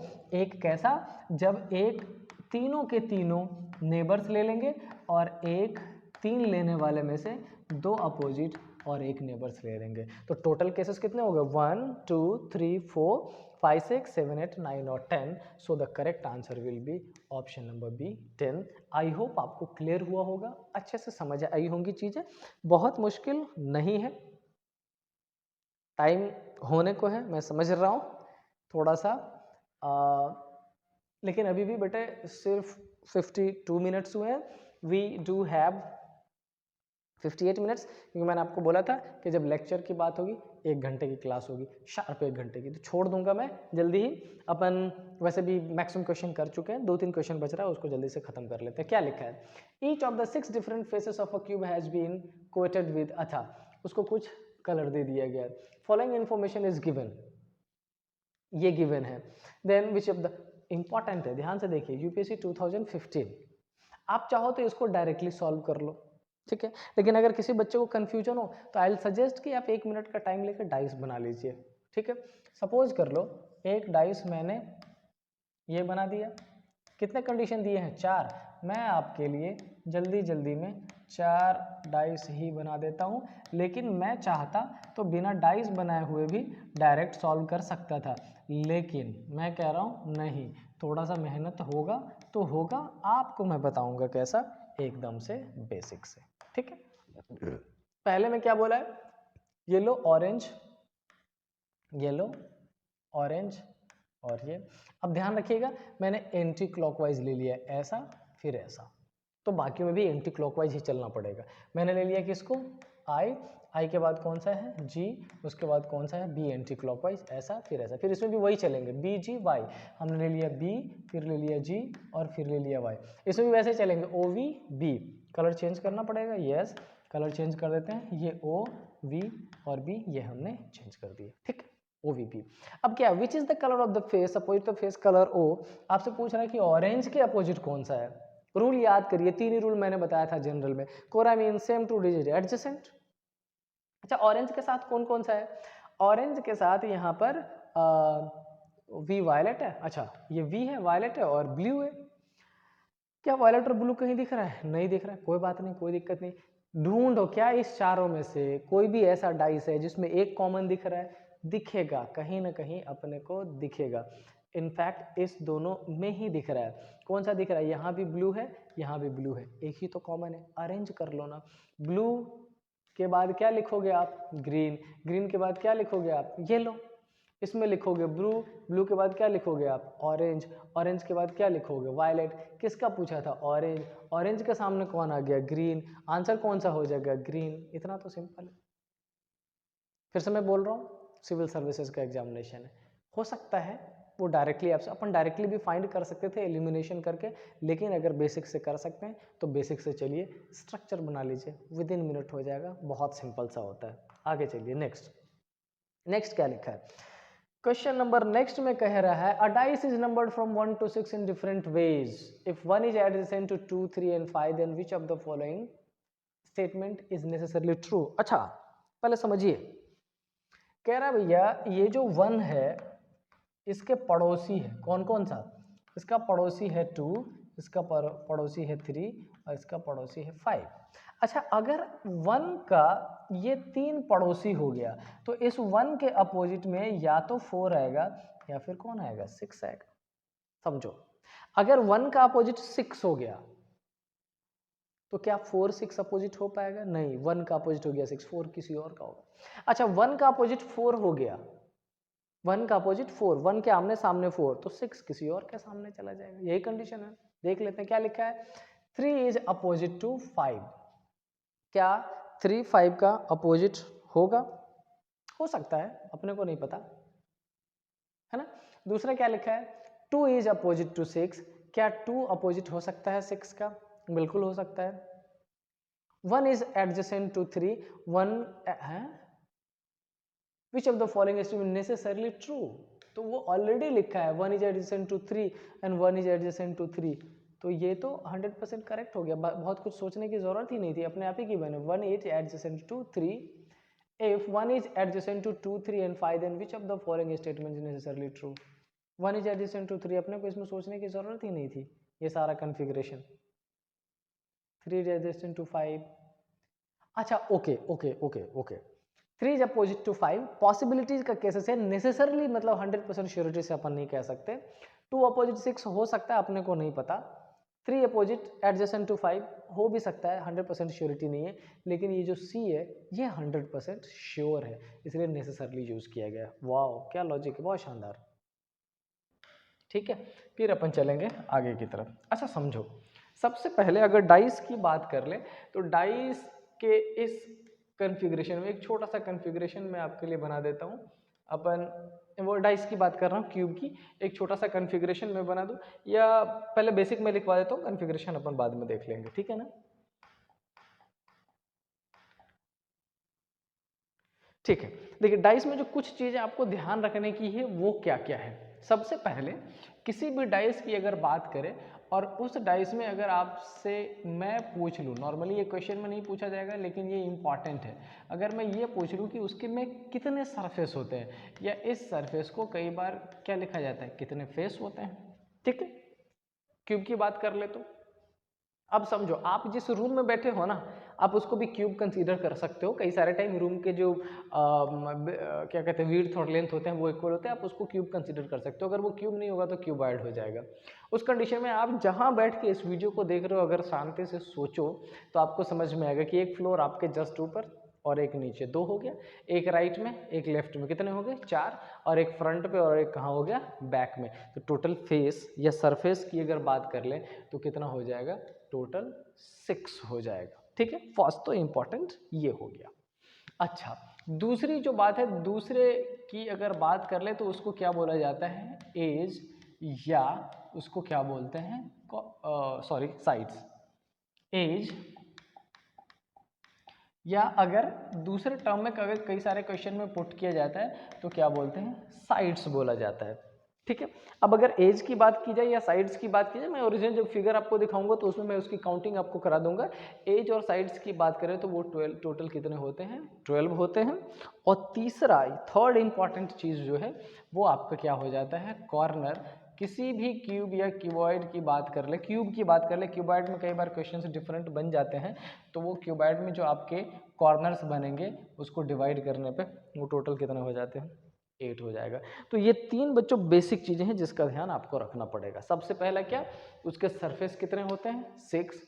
दूसरा क्या, कितने फेस क्या होता है वही हमने बता दिया। दूसरा क्या कि उसके एज और साइड कितने होते हैं, 12। और तीसरा क्या, उसके कॉर्नर कितने होते हैं, 8। ये 3 चीज़ें आपके लिए इंपॉर्टेंट है, ये ध्यान में रखना पड़ेगा। क्यों, क्योंकि आगे जब मैं ये बताऊंगा कि ये जो क्यूब है इसकी काउंटिंग कैसे करते हैं, ये जो क्यूब है इसमें टोटल नंबर ऑफ क्यूब्स कितने होंगे, ये जो क्यूब है इसमें कितने डिफरेंट तरीके के क्यूब्स है, फाइंड जब करेंगे तो उसमें कहीं ना कहीं इन चीज़ों का यूज़ होने वाला है। तो ये अपने लिए इंपॉर्टेंट है, ठीक है। नेक्स्ट स्लाइड पे मैं आपके लिए ये फिगर लेके आया हूँ, इसीलिए मैंने उधर बनाया नहीं। इस फिगर को एक बार ध्यान से देखिएगा तो बहुत सारी चीज़ों का आइडिया आपको वैसे ही लग जाना है, ठीक है। एक बड़े क्यूब को हमने छोटे छोटे छोटे छोटे बहुत सारे क्यूब्स में डिवाइड कर दिया है, ठीक है।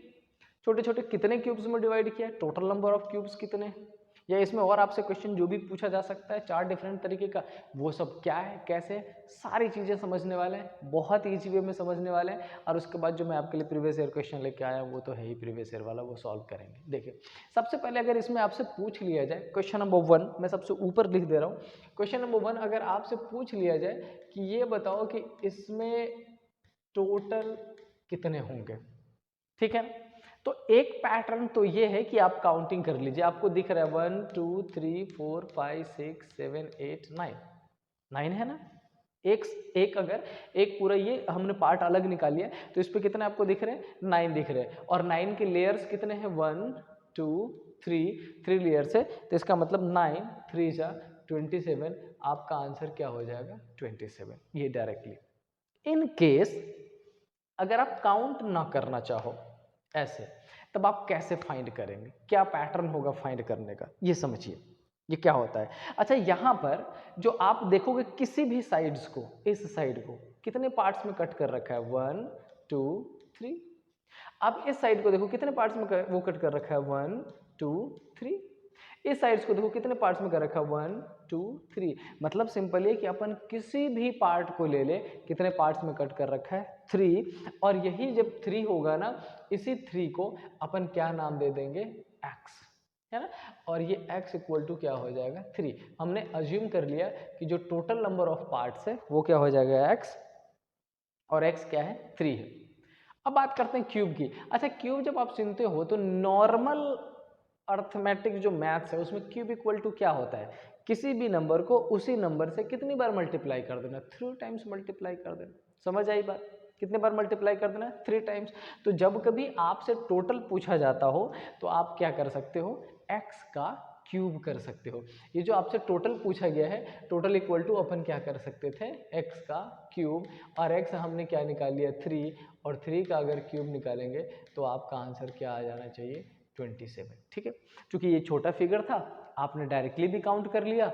अगर डायरेक्टली काउंट करने की कंडीशन ना हो तो आप उसमें क्या करेंगे, आप देखेंगे कि उस क्यूब को कितने पार्ट्स में डिवाइड किया गया है। क्यूब की एक अच्छी चीज़, खूबसूरत चीज़ ये होती है कि एक पार्ट्स को जितने, एक साइड को, एक फेस को जितने पार्ट्स में डिवाइड किया गया, दूसरा भी उतने पार्ट्स में होगा, तीसरा भी उतने पार्ट्स में होगा, चौथा भी इतने पार्ट्स में होगा, तभी वो क्यूब है। अगर नहीं होगा तो वो क्यूबॉइड बन जाएगा। समझ आई बात। तो एक को अगर आपने काउंट कर लिया और आप यहाँ पर आपको 3 दिख रहा है, मतलब सारे 3 पार्ट्स में डिवाइड किए गए होंगे, तो आपको उस 3 का क्या कर देना है, क्यूब निकाल लेना है। अब सपोज कर लो कि अगर 4 पार्ट्स में होता तो आप क्या कर देते, 4 का क्यूब कितना हो जाता, 64। आप 5 काट देते, 5 का पार्ट्स जाता कितना हो जाता, 125। 6 होता, 6 का क्यूब हो जाता कितना हो जाता, 216। समझ रहे हो लॉजिक। इसका सिंपल मतलब ये कि जब क्यूब के नंबर्स आपको फाइंड करने होंगे ना, तो वो किसी न किसी नंबर का क्यूब ही हो जाता है। उसी नंबर को उससे 3 बार मल्टीप्लाई करना। 2 होगा तो 2 2 जा 4, 2 जा 8, 3 हो जाएगा 27, 4 हो जाएगा 64 and so on. I hope total निकालना आप डिस्क्रिप्टिव पैटर्न से भी और ये फॉर्मूला जो छोटा सा है इससे भी आप समझ गए होंगे, ठीक है।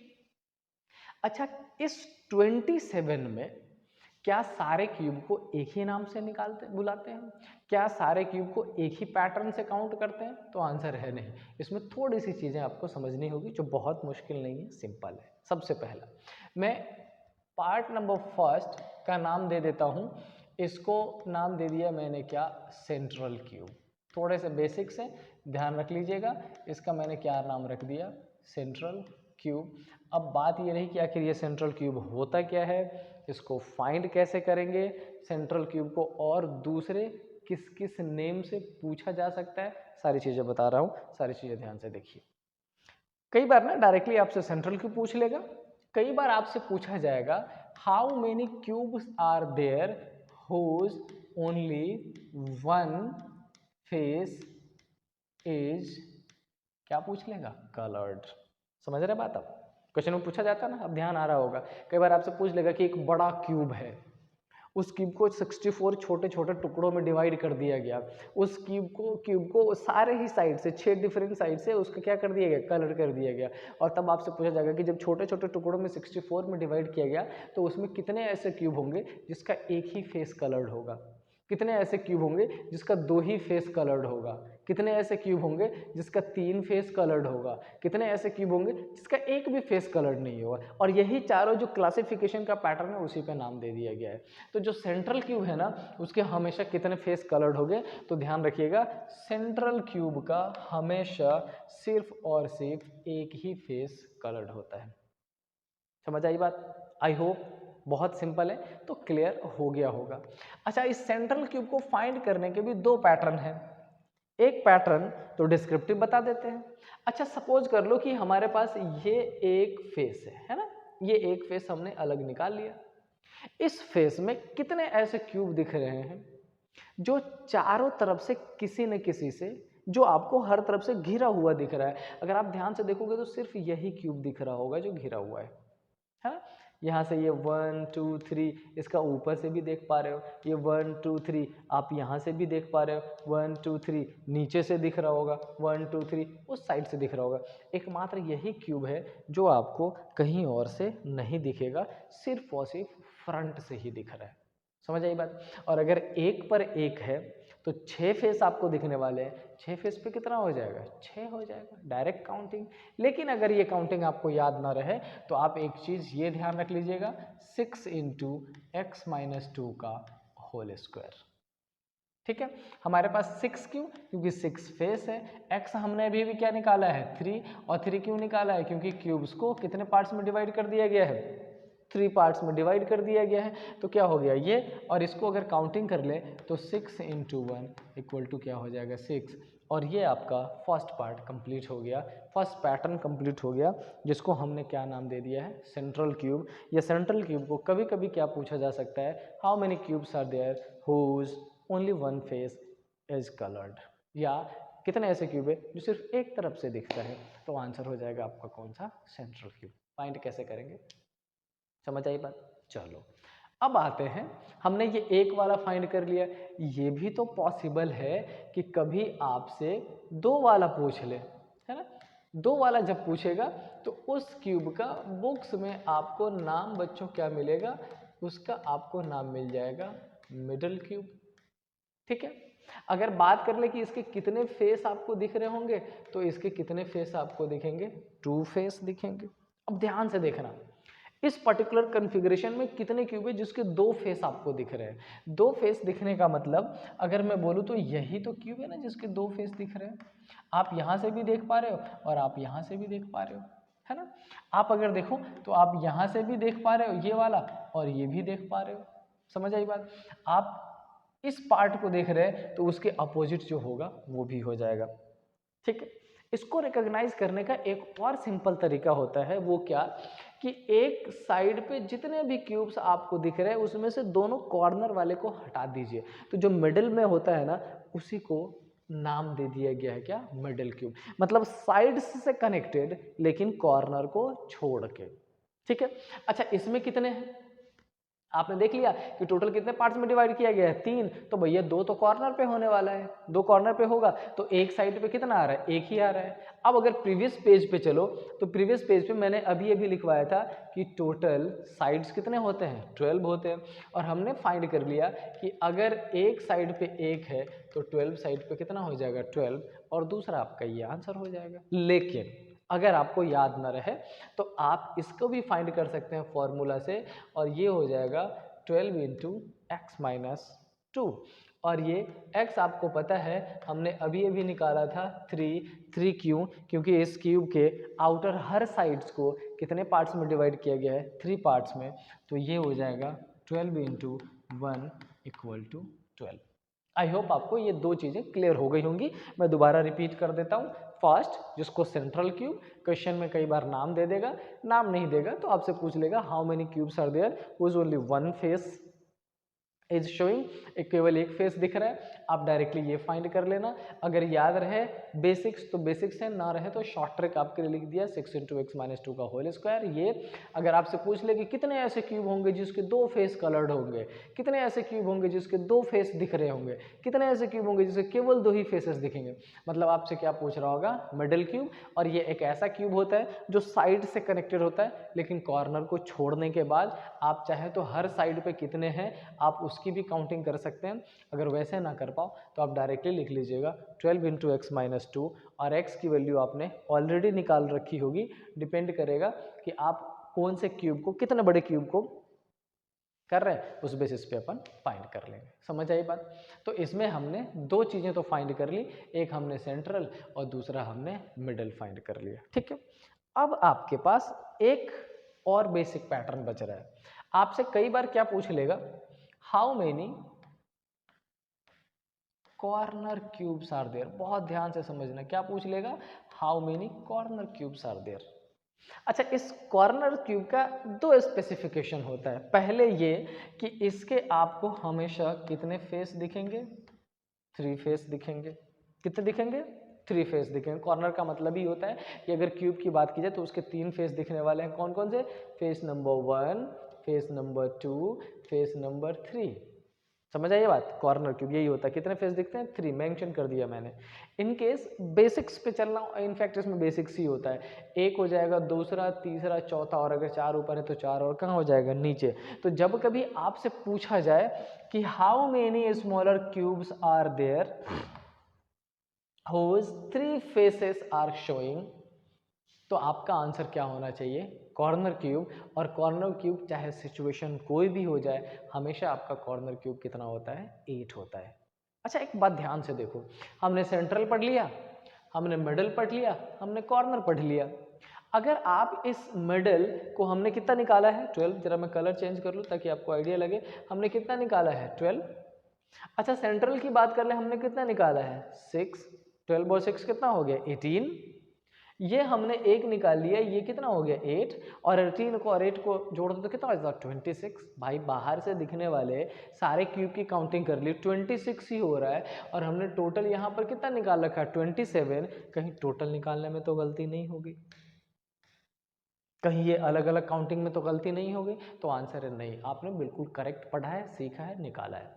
कुछ ऐसे क्यूब्स होंगे जो किसी भी तरफ से नहीं दिखेंगे, और ये क्वेश्चन में पूछा जाता है, if a big cube is cut into 125 different smaller cubes and then how many, और उसको फिर से क्या लिखेगा कि उसको कलर कर दिया गया, एंड देन क्वेश्चन पूछा जाएगा कि how many smaller cubes are there whose no face is showing, whose no face is colored, जो इसका एक भी नहीं दिख रहा हो, किसी भी तरफ से नहीं दिख रहा हो, देन आपसे पूछा जाता है और उस क्यूब का नाम दिया जाता है क्या? उस क्यूब का बच्चों नाम दिया जाता है इनर क्यूब। और जब कभी आपसे इनर क्यूब पूछा जाता हो तो या तो इन तीनों को ऐड करके टोटल में से सबट्रैक्ट कर लो, अगर वो याद ना रहे तो आप हमेशा कर लेना x माइनस 2 का होल क्यूब। आपने x क्या निकाल रखा है? 3, माइनस 2 करोगे क्या हो जाएगा? 1, और 1 का होल क्यूब क्या हो जाएगा? 1 ही तो होगा।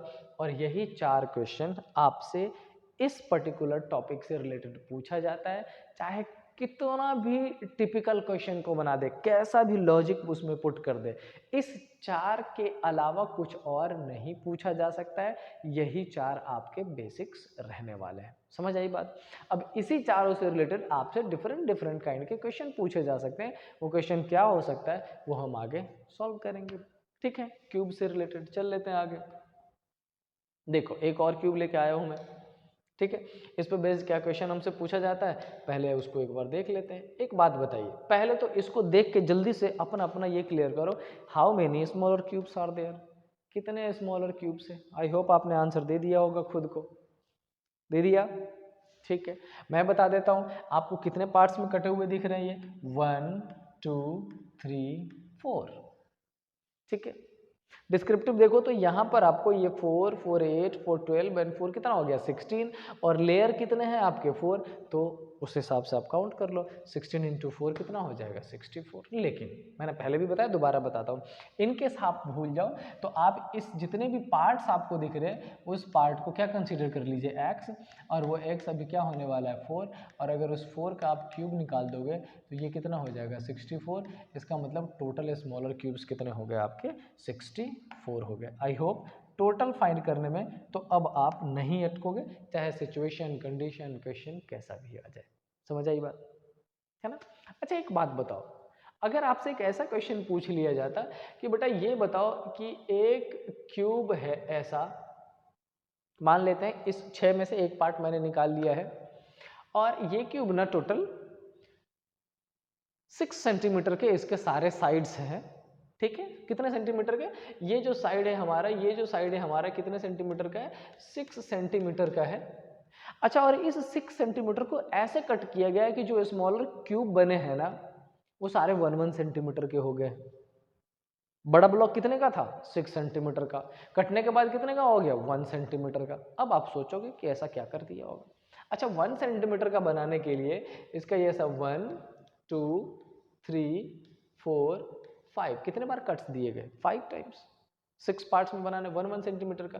आप यहाँ से भी कर लो, ये 1 2 3 4 5 हो गया। ये मैंने बेसिकली ऐसा मान लो कि मैंने इसके अपर पार्ट को यहाँ पर पुट कर दिया, यहाँ पर चार पार्ट्स है और यहाँ पर मैंने कितना कर दिया 6 पार्ट्स कर दिया। अब आपसे पूछ ले इसको देखे कि बताना टोटल नंबर ऑफ क्यूब क्या है, आप तुरंत देखोगे अच्छा पहले 6 सेंटीमीटर का था, बाद में क्या कर दिया 1 सेंटीमीटर का, मतलब कितने पार्ट्स हो जाएंगे 6 पार्ट्स हो जाएंगे। और अगर 6 पार्ट हो जाएगा तो आप 6 का क्या निकालने वाले हो क्यूब, और ये 6 का क्यूब क्या हो जाएगा 216।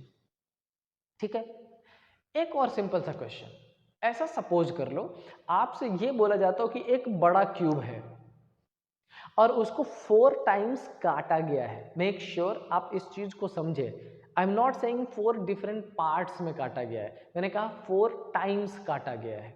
ठीक है, अच्छा 4 टाइम्स काटा जाएगा तो कितने पार्ट्स में डिवाइड हो जाएंगे वो, यही लॉजिक है और ये सी सेट में पूछा गया है। एक बार समझो, एक बार सपोज कर लो कि एक स्ट्रेट लाइन है ना, और एक स्ट्रेट लाइन को मैंने एक बार कट कर दिया, कितने पार्ट्स में हो गए 2 पार्ट्स में।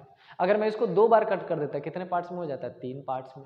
अगर मैं इसको 3 बार कट कर देता कितने बार हो जाता है 4 पार्ट्स में। वैसे ही आपसे पूछा गया, मैंने क्या पूछा कि अगर एक बिग ब्लॉक है क्यूब का और उसको मैंने 4 टाइम्स कट कर दिया, 4 टाइम्स कट किया, इसका मतलब कितने पार्ट्स में डिवाइड हो गए वो 5 पार्ट्स में।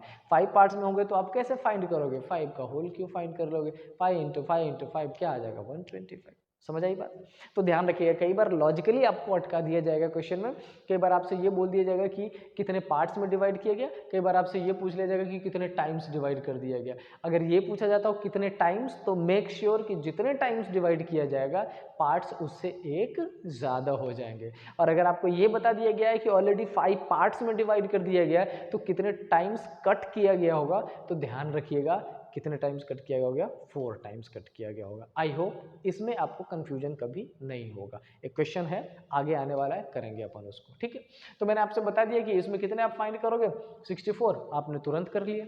आई होप क्लियर है। अगर मैं आपसे पूछ लूँ कि बेटा ये बताओ कितने ऐसे क्यूब्स होंगे जिसका केवल एक ही फेस दिखेगा, है ना। अब एक फेस दिखने वाले इस वाले कॉन्फ़िगरेशन में आपको यहाँ पर 1 2 3 4 दिख रहा है, और अगर एक फेस पे 4 है तो टोटल फेस कितने हो जाते हैं 6, 6 इंटू 4 कितना हो जाएगा 24।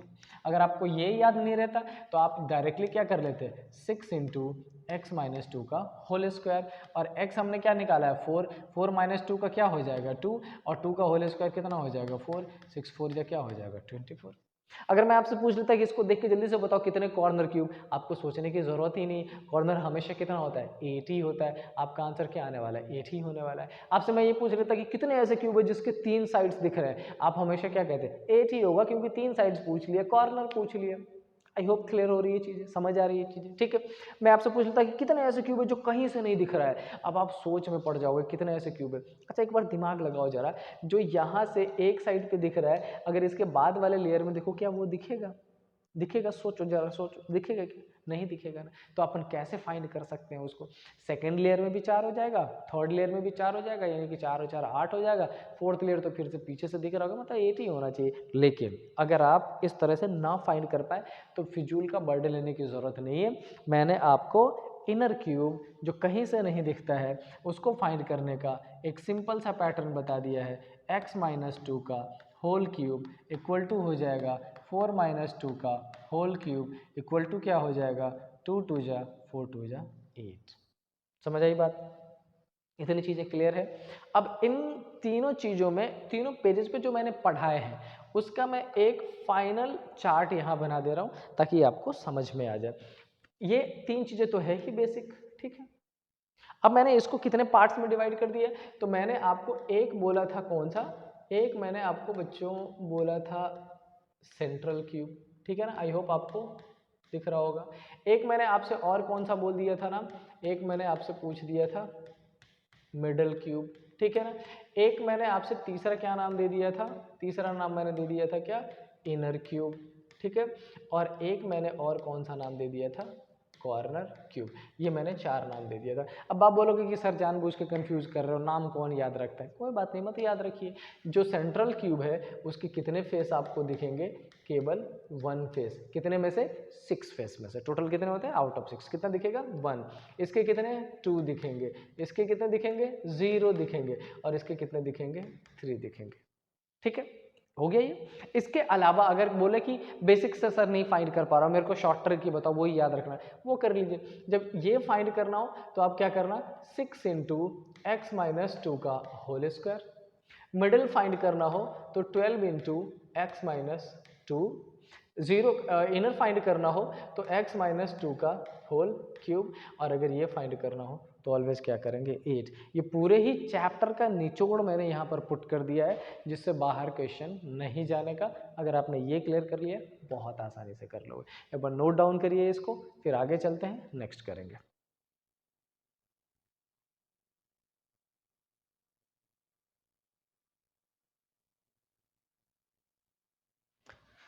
चलो, आई होप ये आपको अच्छे से समझ आ गया होगा। अब इसी का अगला पार्ट है क्यूबॉइड, और आते हैं उस क्यूबॉइड पे। क्यूबॉइड में क्या बोला जाता है समझो। देखो इसको, इतना मुश्किल नहीं है, ये भी आसानी है। और आपके लिए तो सब आसान है, लॉजिकली आप बहुत ही स्ट्रांग लोग हैं, आसानी से कर लेंगे। अच्छा, अगर इस फिगर को देख के बोला जाए तो क्यूब से क्या डिफरेंट है? क्यूब में मैंने आपको बोला कि एक पार्ट, एक साइड 3 पार्ट्स में कट किया गया, तो दूसरा भी 3 में, तीसरा भी 3 में, चौथा भी 3, मतलब जितने भी आपको दिखेंगे सब 3 में ही। वो क्या हो जाता है? क्यूब, है ना। क्योंकि उसके सारे पार्ट्स क्या होते हैं? इक्वल होते हैं, साइड्स इक्वल होते हैं। लेकिन अगर इसकी बात कर लें तो ये है क्यूबॉइड। क्यों? क्योंकि इसके सारे साइड्स इक्वल नहीं होंगे। बस एक चीज़ होता है कि जो सामने वाला होगा, जो पैरेलल होगा, वो इक्वल हो जाएगा। समझ आई? वो इसमें दिख रहा है। आप अगर इसको देखो, ये एक आपका ये वाला जो पार्ट है, ये इसको मैंने कितने सेंटीमीटर का ले रखा है? 5 सेंटीमीटर का। आप इसमें देख भी रहे हो, ये 1 2 3 4 5 दिख रहा है ना, 1 सेंटीमीटर का 5। अच्छा, अगर आप ये देखो इस पार्ट को, ये आपको कितना दिख रहा है? 4। कौन कौन सा? 1 2 3 4। समझ आई बात? ठीक है। अब ऐसा विड्थ देख लो, तो विड्थ में क्या दिख रहा है? 1 2 3, है ना डिफरेंट। मतलब ये कि अगर डिफरेंट हो जाता हो तो इसको क्या बोलते हैं? क्यूबॉइड। और ये फाइंड करना क्यूब से भी ज़्यादा इजी होता है। अच्छा, एक बात बताओ, अगर इसमें देखोगे आपको टोटल नंबर ऑफ क्यूबॉइड, किसी फॉर्मूले, किसी शॉर्ट ट्रिक की जरूरत है क्या? नॉर्मली काउंट कर लो। अपन किसी एक लेयर को फाइंड कर लिए। सपोज कर लो कि अभी मैं जो आपको बताने वाला हूँ उसमें आप इस पर्टिकुलर लेयर को टारगेट कर रहे हो। इस पर टोटल कितने दिख रहे हैं आपको? इस पे मैंने 5 यहाँ काउंट कर दिया, ये 6 7 8 9 10 11 12 13 14 15। एक लेयर पे, एक लेयर जो हमने ये वाला लिया, इस पे कितने हैं? 15 है। ऐसे कितने लेयर्स दिख रहे हैं? ऐसा सेकंड लेयर दिख रहा है, ऐसा थर्ड दिख रहा है, ऐसा फोर्थ दिख रहा है। तो 15 × 4 क्या हो जाएगा? 60। आपका इसमें टोटल कितना होने वाला है? 60 होने वाला है। समझ आई बात? ठीक है। आप चाहते हो कि नहीं, मैं उस लेयर को टारगेट नहीं करना चाहता, मैं तो एक काम करता हूँ, मैं पहले कलर चेंज कर लेने दो। मैं उस लेयर को नहीं, मैं इस लेयर को यानी कि ऊपर वाला जो पहला लेयर है उसको टारगेट करूंगा, फिर देखो आप वो कर लो 1 2 3 4 5 6 7 8 9 10 11 12 13 14 15 16 17 18 19 20। आपने ऊपर वाले लेयर का कैलकुलेट कर दिया, उसके नीचे एक और लेयर, उसके नीचे एक और लेयर, टोटल कितने लेयर है 3, 20 इंटू 3 क्या हो जाएगा 60। ठीक है, अब बात ये रही कि आप इतना डिस्क्रिप्टिव भी नहीं जाना चाहते और बेसिक रखना चाहते हो, तो हमेशा टोटल फाइंड करने के लिए आपको सिंपली क्या करना पड़ेगा, एक साइड को कितने पार्ट्स में डिवाइड कर रखा है 5 में, ओहो ये गलत कलर है, कितने में डिवाइड कर रखा है 5 में, दूसरे को कितने में डिवाइड कर रखा है 4 में, और तीसरे को कितने में डिवाइड कर रखा है 3 में। अगर इनको आपस में मल्टीप्लाई कर दे तो कितना हो जाएगा 5 4 जा 20 इंटू 3 क्या हो जाएगा 60। दिख रहा है क्या, क्या शॉर्ट ट्रिक की जरूरत है, नहीं। एक तो ये कि आपका जो पार्ट्स डिवाइड कर रखा है उसको आपस में मल्टीप्लाई कर लीजिए, वैसे ही आपको मिल जाएगा। लेकिन आपका मानो बेसिक्स, क्योंकि जब आप इसके अंदर थोड़े से जाओगे और क्यूब की काउंटिंग करोगे तो हो सकता है ये लेयरिंग वाली जो काउंटिंग मैंने अभी आपको सिखाया है इसका यूज होगा, इसलिए मैं हमेशा पहले ये बताता हूँ। आपका मन ये रहा होगा कि पहले मैंने ये क्यों नहीं बता दिया, 5 इंटू 4 इंटू 3 सर इतना तो ईजी है टोटल फाइंड करने के लिए, ईजी है लेकिन कुछ क्वेश्चंस आपको बेसिक से काउंट करने पड़ेंगे। ठीक है, तो टोटल फाइंड करने का जो सेंटीमीटर आपस में गिवन है उसको मल्टीप्लाई कर लीजिएगा, समझ आई बात।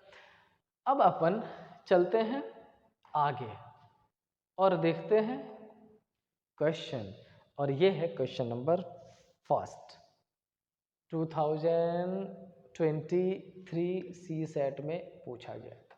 क्या पूछ रहा है, 125 identical cubes are arranged in the form of a cubical block. Make sure क्या है 125। समझ आया, क्या 125 किसी भी नंबर का क्यूब लगता है आपको? हाँ लगता है, 125 किसका लगता है 5 का क्यूब लगता है।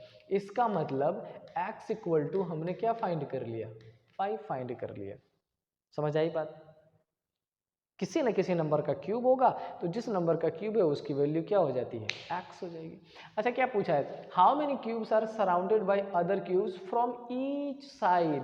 मैंने अभी अभी क्या बोला है कि कितने ऐसे क्यूब है जो कहीं से नहीं दिखेंगे, ईच साइड से सराउंडेड है। जब बात अपन ईच साइड की करते हैं तो आपसे क्या पूछा जा रहा है, आपसे पूछा जा रहा है इनर क्यूब, और इनर क्यूब का अभी अभी मैंने आपको बताया x माइनस 2 का होल क्यूब। x हमने फाइंड कर लिया 5 माइनस 2 का होल क्यूब, इसका मतलब क्या हो जाएगा 3 का होल क्यूब। आंसर क्या होना चाहिए 27, that is the correct answer, option number A. अभी अभी जो हमने पढ़ा बेसिक्स, आई थिंक उसका यूज आप यहाँ पर प्रॉपरली कर पाओगे। हमने देखा टोटल कितने हैं 125, हमने पता कर लिया भैया ये तो 5 का क्यूब है, मतलब x क्या है 5 है, और x अगर आपका 5 है, हमसे पूछा गया इनर क्यूब बता दो, हमने तुरंत बता दिया। अच्छा आपसे पूछ लेता मिडिल क्यूब, आप कर रहे थे 12 इंटू एक्स माइनस 2, तो 12 इंटू 3 36। आपसे पूछ लेता सेंट्रल क्यूब, आप कर रहे थे 6 इंटू एक्स माइनस 2 का होल स्क्वायर, 5 माइनस 2 का होल स्क्वायर, 3 का स्क्वायर, 3 3 जा 9, 9 6 जा 54। आप कुछ भी फाइंड कर सकते हो, बस 4 चीजें ध्यान रखिए। ठीक है, अच्छा एक बात बताओ, सपोज कर लो 125 ना देके यहां से बोला जाता है कि 1000 है, कितने हैं 1000 है, बड़ा नंबर पुट कर दिया, क्या क्लिक कर रहा है 1000 किसका क्यूब है? हाँ बिल्कुल कर रहा है, किसका क्यूब है 1010 का क्यूब है। इसका मतलब x इक्वल टू क्या निकाल दिया हमने 10 निकाल दिया। अगर मैं पूछ लूं कि इनर क्यूब बता दो, आप क्या बोलोगे x माइनस 2 का होल क्यूब, समझ आ रही बात, x माइनस 2 का होल क्यूब, x हमने क्या निकाला है 10, माइनस 2 करेंगे क्या हो जाएगा 8, और अगर 8 का होल क्यूब करेंगे तो 8 8 जा 64, 64 8 जा 512, इनर क्यूब कितना हो जाता ये। तो मैं बार बार एक क्वेश्चन के साथ साथ दूसरा इसलिए सॉल्व करा रहा हूं ताकि आप प्रैक्टिस में आ जाओ, सुन के समझने लग जाओ चीजों को। और मेरे आनंद सर कहते हैं कि क्लास में किसी भी चीज को इतनी बार रिपीट कर दो, इतनी बार रिपीट कर दो कि बच्चा चाह के भी ना तो इग्नोर कर पाए, कई बार बच्चा दूसरी दुनिया में पहुंच जाता है। रिपीट ही इतनी बार कर दो कि वो एक ना एक बार आपकी बात सुने और दिमाग में घुसेड़ दो एकदम से, ऐसा समझ आ रहा है ठीक है, नहीं समझ आ रहा है याद हो जाए हमेशा के लिए। मेरे को बहुत शानदार लगता है ये तरीका करने में, इसीलिए मैं एक क्वेश्चन को दूसरे दूसरे पैटर्न से करके सॉल्व करवा रहा हूँ। अगर बोर हो रहे हो स्पीड बढ़ा लेना, ठीक है। अब आते हैं दूसरे क्वेश्चन पे, क्या लिखा, a cuboid of dimension 7 into 5 into 3 centimetre is painted red green and blue colour on each pair of opposite faces. Okay, पहले समझ लो, एक है 7, 5 और 3। मैंने अभी टोटल फाइंड करना बताया है। अगर इतने रीड करके आप टोटल फाइंड करोगे तो टोटल क्या हो जाएगा, 7 इंटू 5 इंटू 3, तो 7 5 जा 35 एंड 35 3 जा कितना हो जाएगा 105। इस क्वेश्चन में आगे क्या पूछा गया डजंट मैटर, देखेंगे। टोटल तो हमने फाइंड करना सीख ही लिया, कितना हो जाएगा 105 हो जाएगा। पूछा क्या गया है, सारे को कैसा है, एक को रेड दे दिया किसको 7 सेंटीमीटर को, ग्रीन किसको दे दिया 5 वाले को, और ब्लू किसको दे दिया 3 वाले को। आगे देख लेते हैं। 7 सेंटीमीटर इंटू 5, हाँ एक का दे दिया है, ये रेड ग्रीन का हो जाएगा, ये आपका ग्रीन और ब्लू का हो जाएगा, ये आपका रेड और ब्लू का हो जाएगा, ठीक है। अब आगे क्या पूछा है, रेस्पेक्टिवली लिख दिया मैंने, इसलिए पुट कर दिया है ना, अदरवाइज भगवान नहीं हुए, अज्यूम नहीं कर रहा, रेस्पेक्टिवली लिखा है। Then the cuboid is cut and separated into various cube each side. अच्छा 1 सेंटीमीटर मतलब हमें वो निकाल देना है, वो हमने निकाल दिया। 1 सेंटीमीटर वाले टोटल कितने हो गए 105। विच of the following statement is true. अब आपसे वही पूछ लेगा कि कितने ऐसे जो एक साइड से दिख रहा है, कितना ऐसा जो दो साइड से कलर्ड है, जितना ऐसा है जो एक साइड से भी कलर्ड नहीं है, ब्ला ब्ला ब्ला। चलो चेक कर लेते हैं क्या लिखा है। There are exactly 15 small cubes with no paint on any face. किसी भी तरफ से कलर्ड नहीं है। ध्यान से समझिए, इधर आते हैं इस वाले में, क्यूब में। अरे कहाँ चला गया भाई, क्यूब में कितने ऐसे फेस है जो कलर्ड नहीं है।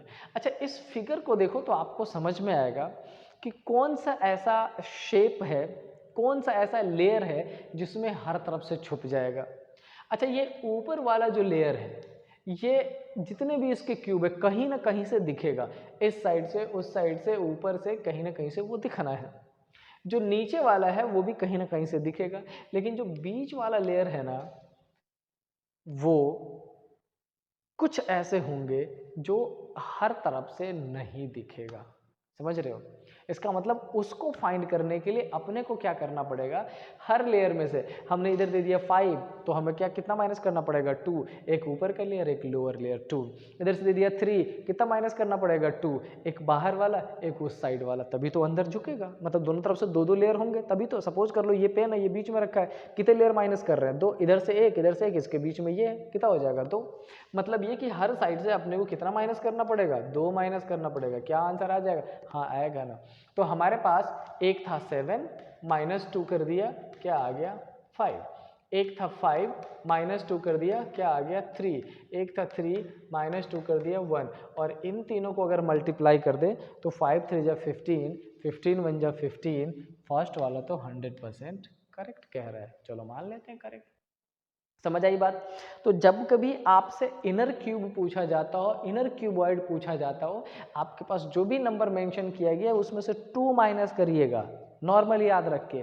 अगर याद ना रहे तो आपको ये ध्यान रखना है कि हमें 2 लेयर माइनस करना है, एक अपर लेयर एक लोअर लेयर, उसी के बीच में ऐसा होगा जो दोनों तरफ से छुपा होगा, एक फ्रंट वाला एक बैक वाला, एक राइट वाला एक लेफ्ट वाला। इसीलिए हमने हर सारे जो गिवन है 753 उसमें कितना माइनस कर दिया है 2 माइनस कर दिया है। समझ आई बात, चलो आई होप अब क्लियर होगा।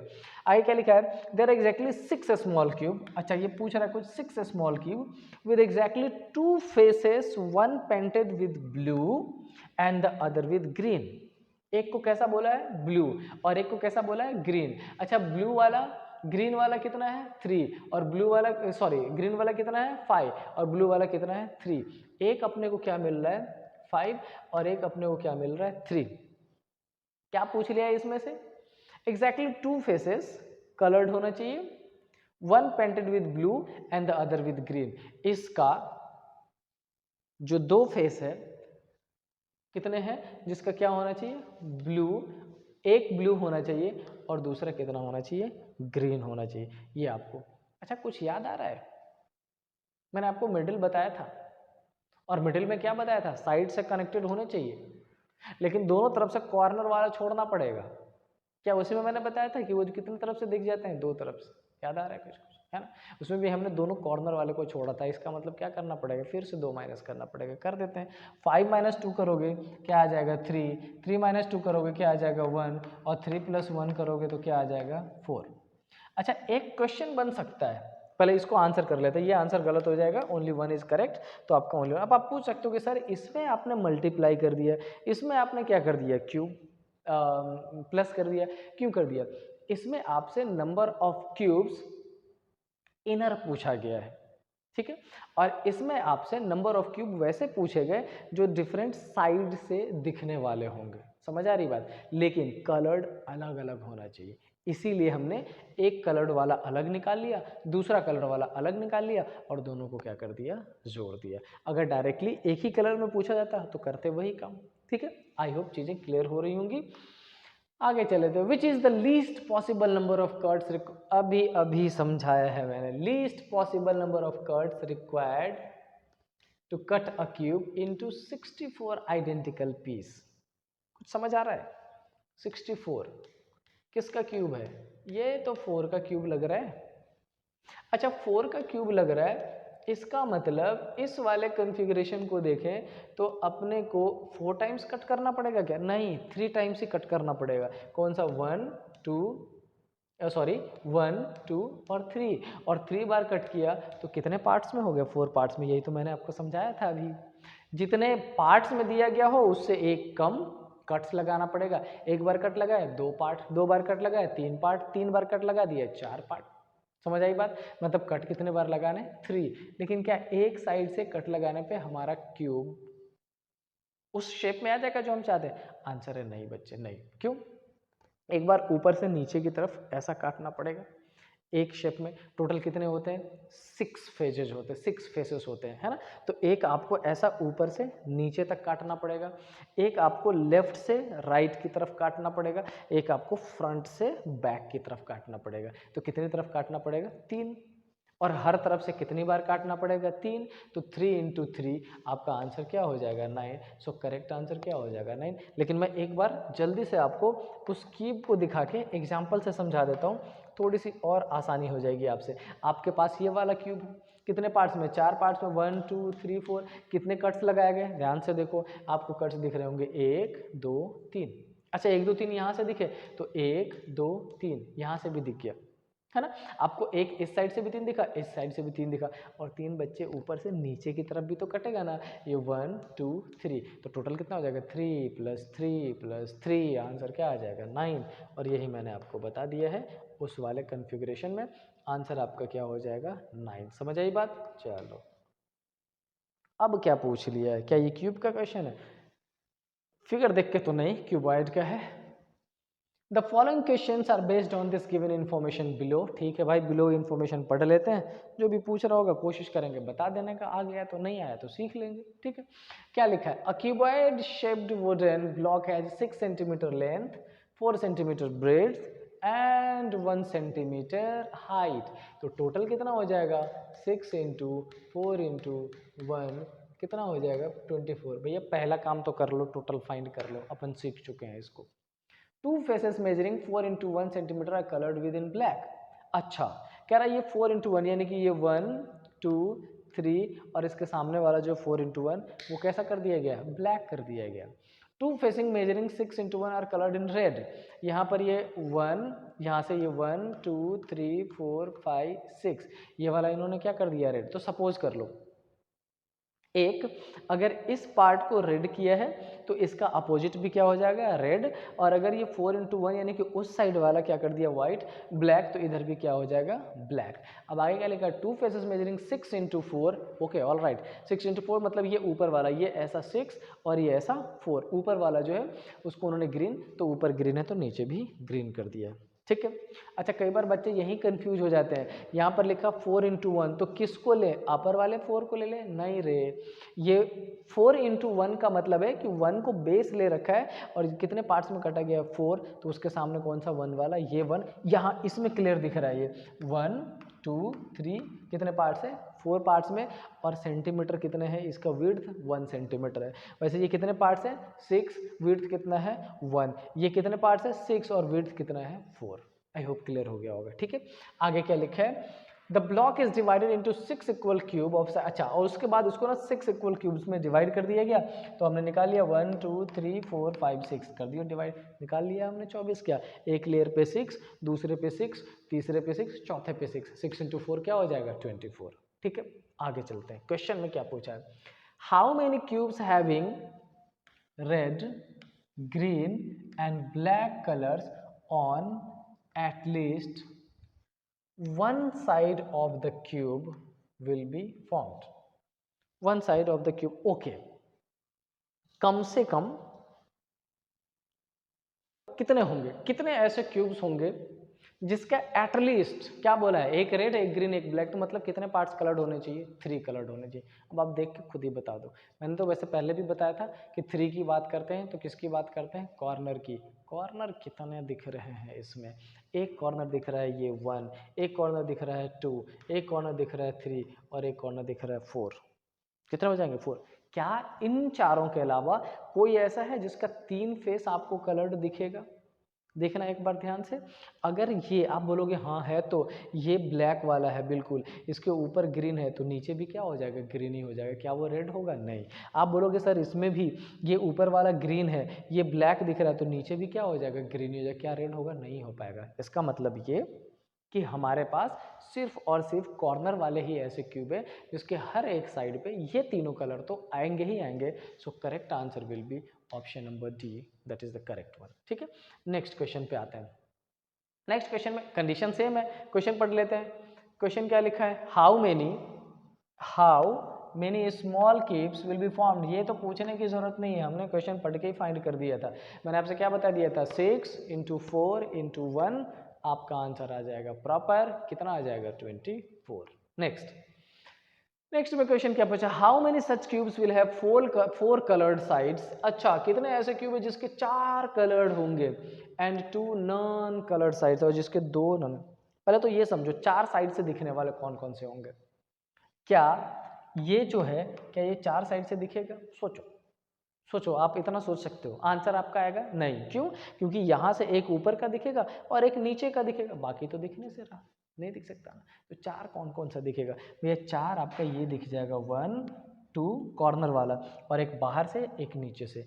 इस कॉर्नर का भी 4 दिख रहा है, तो इस कॉर्नर के भी कितने दिखेंगे 4, इस कॉर्नर के भी कितने दिखेंगे 4, और इसके भी कितने, ये 1 2 3 और एक नीचे वाला। मतलब आंसर क्या आना चाहिए 4। क्या 4 आएगा, यस 100% 4 आ जाएगा। तो ध्यान रखिएगा, अगर क्यूबॉइड के क्वेश्चन में 1 सेंटीमीटर का कॉन्फ़िगरेशन गिवन हो तो कॉर्नर के कितने फेसेस आप देख पाओगे, 4 आपका दिखेगा, 2 आपका ढका हुआ होगा। कौन कौन सा 2, एक बच्चे ये वाला लेयर, ये है ना, ये इधर से ढका होगा, और एक ये वाला लेयर इधर से ढका होगा, 2 ढका होगा। लेकिन नॉर्मली मैं क्वेश्चन में जब आपसे बताता हूँ क्यूब वाले में, तो कॉर्नर का मैं कितना बताता हूँ 3, है ना।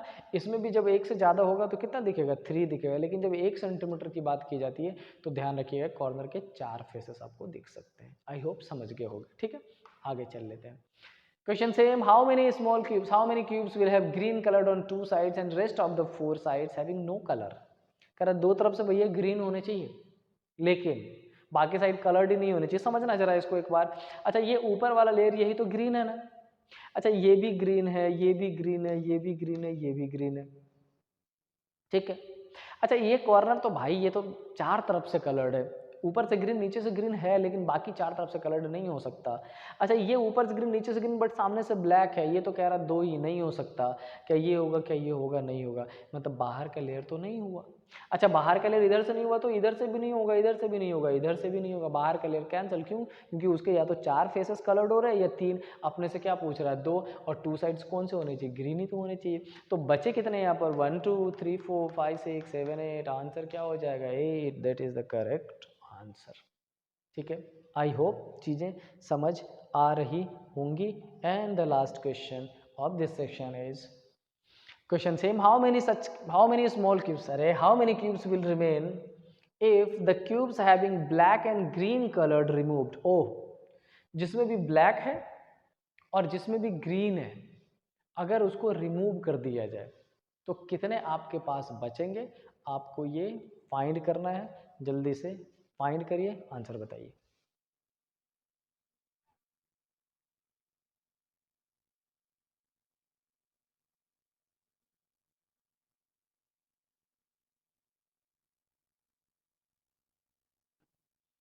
आई होप आपने कर लिया होगा आंसर।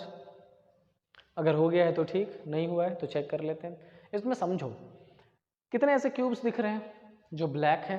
आप बोलोगे सर यहाँ पे ये 4 और यहाँ पे ये 4, यही तो ब्लैक है। क्या इसमें भी ब्लैक है?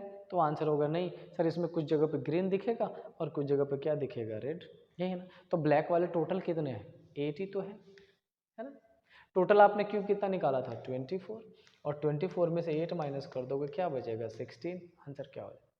इसीलिए जब शुरू में मैं आपको बता रहा था, मैंने कोशिश तो करी है शॉर्ट फॉर्मेट से बताने का, लेकिन पहले मैंने डिस्क्रिप्टिव भी आपको बताया है, और डिस्क्रिप्टिव समझना ज़रूरी होता है, ठीक है।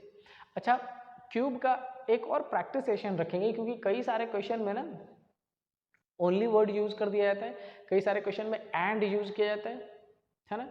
जैसे आप कई सारे ईदर यूज कर देता है। आपसे बोला जाएगा how many smaller cubes are there whose one face is black and second is either blue और रेड। यानी एक श्योर दे देगा और दूसरे में ईदर दे देगा, है ना। ऐसा बोलेगा one face is black and second and third phase is blue and green. तो ध्यान रखिएगा, एक जगह ईदर और एक जगह एंड का यूज किया जाता है, आंसर आपके डिफरेंट हो जाते हैं। पढ़ेंगे उसको नेक्स्ट क्लास में। टिल देन क्वेश्चन भेजने में बिल्कुल झिझक मत करें, टाइम लगता है थोड़ा, आंसर भेजता रहा हूँ, टाइम से भेजता रहूँगा, ठीक है। टिल देन स्टे हैप्पी, जय हिंद।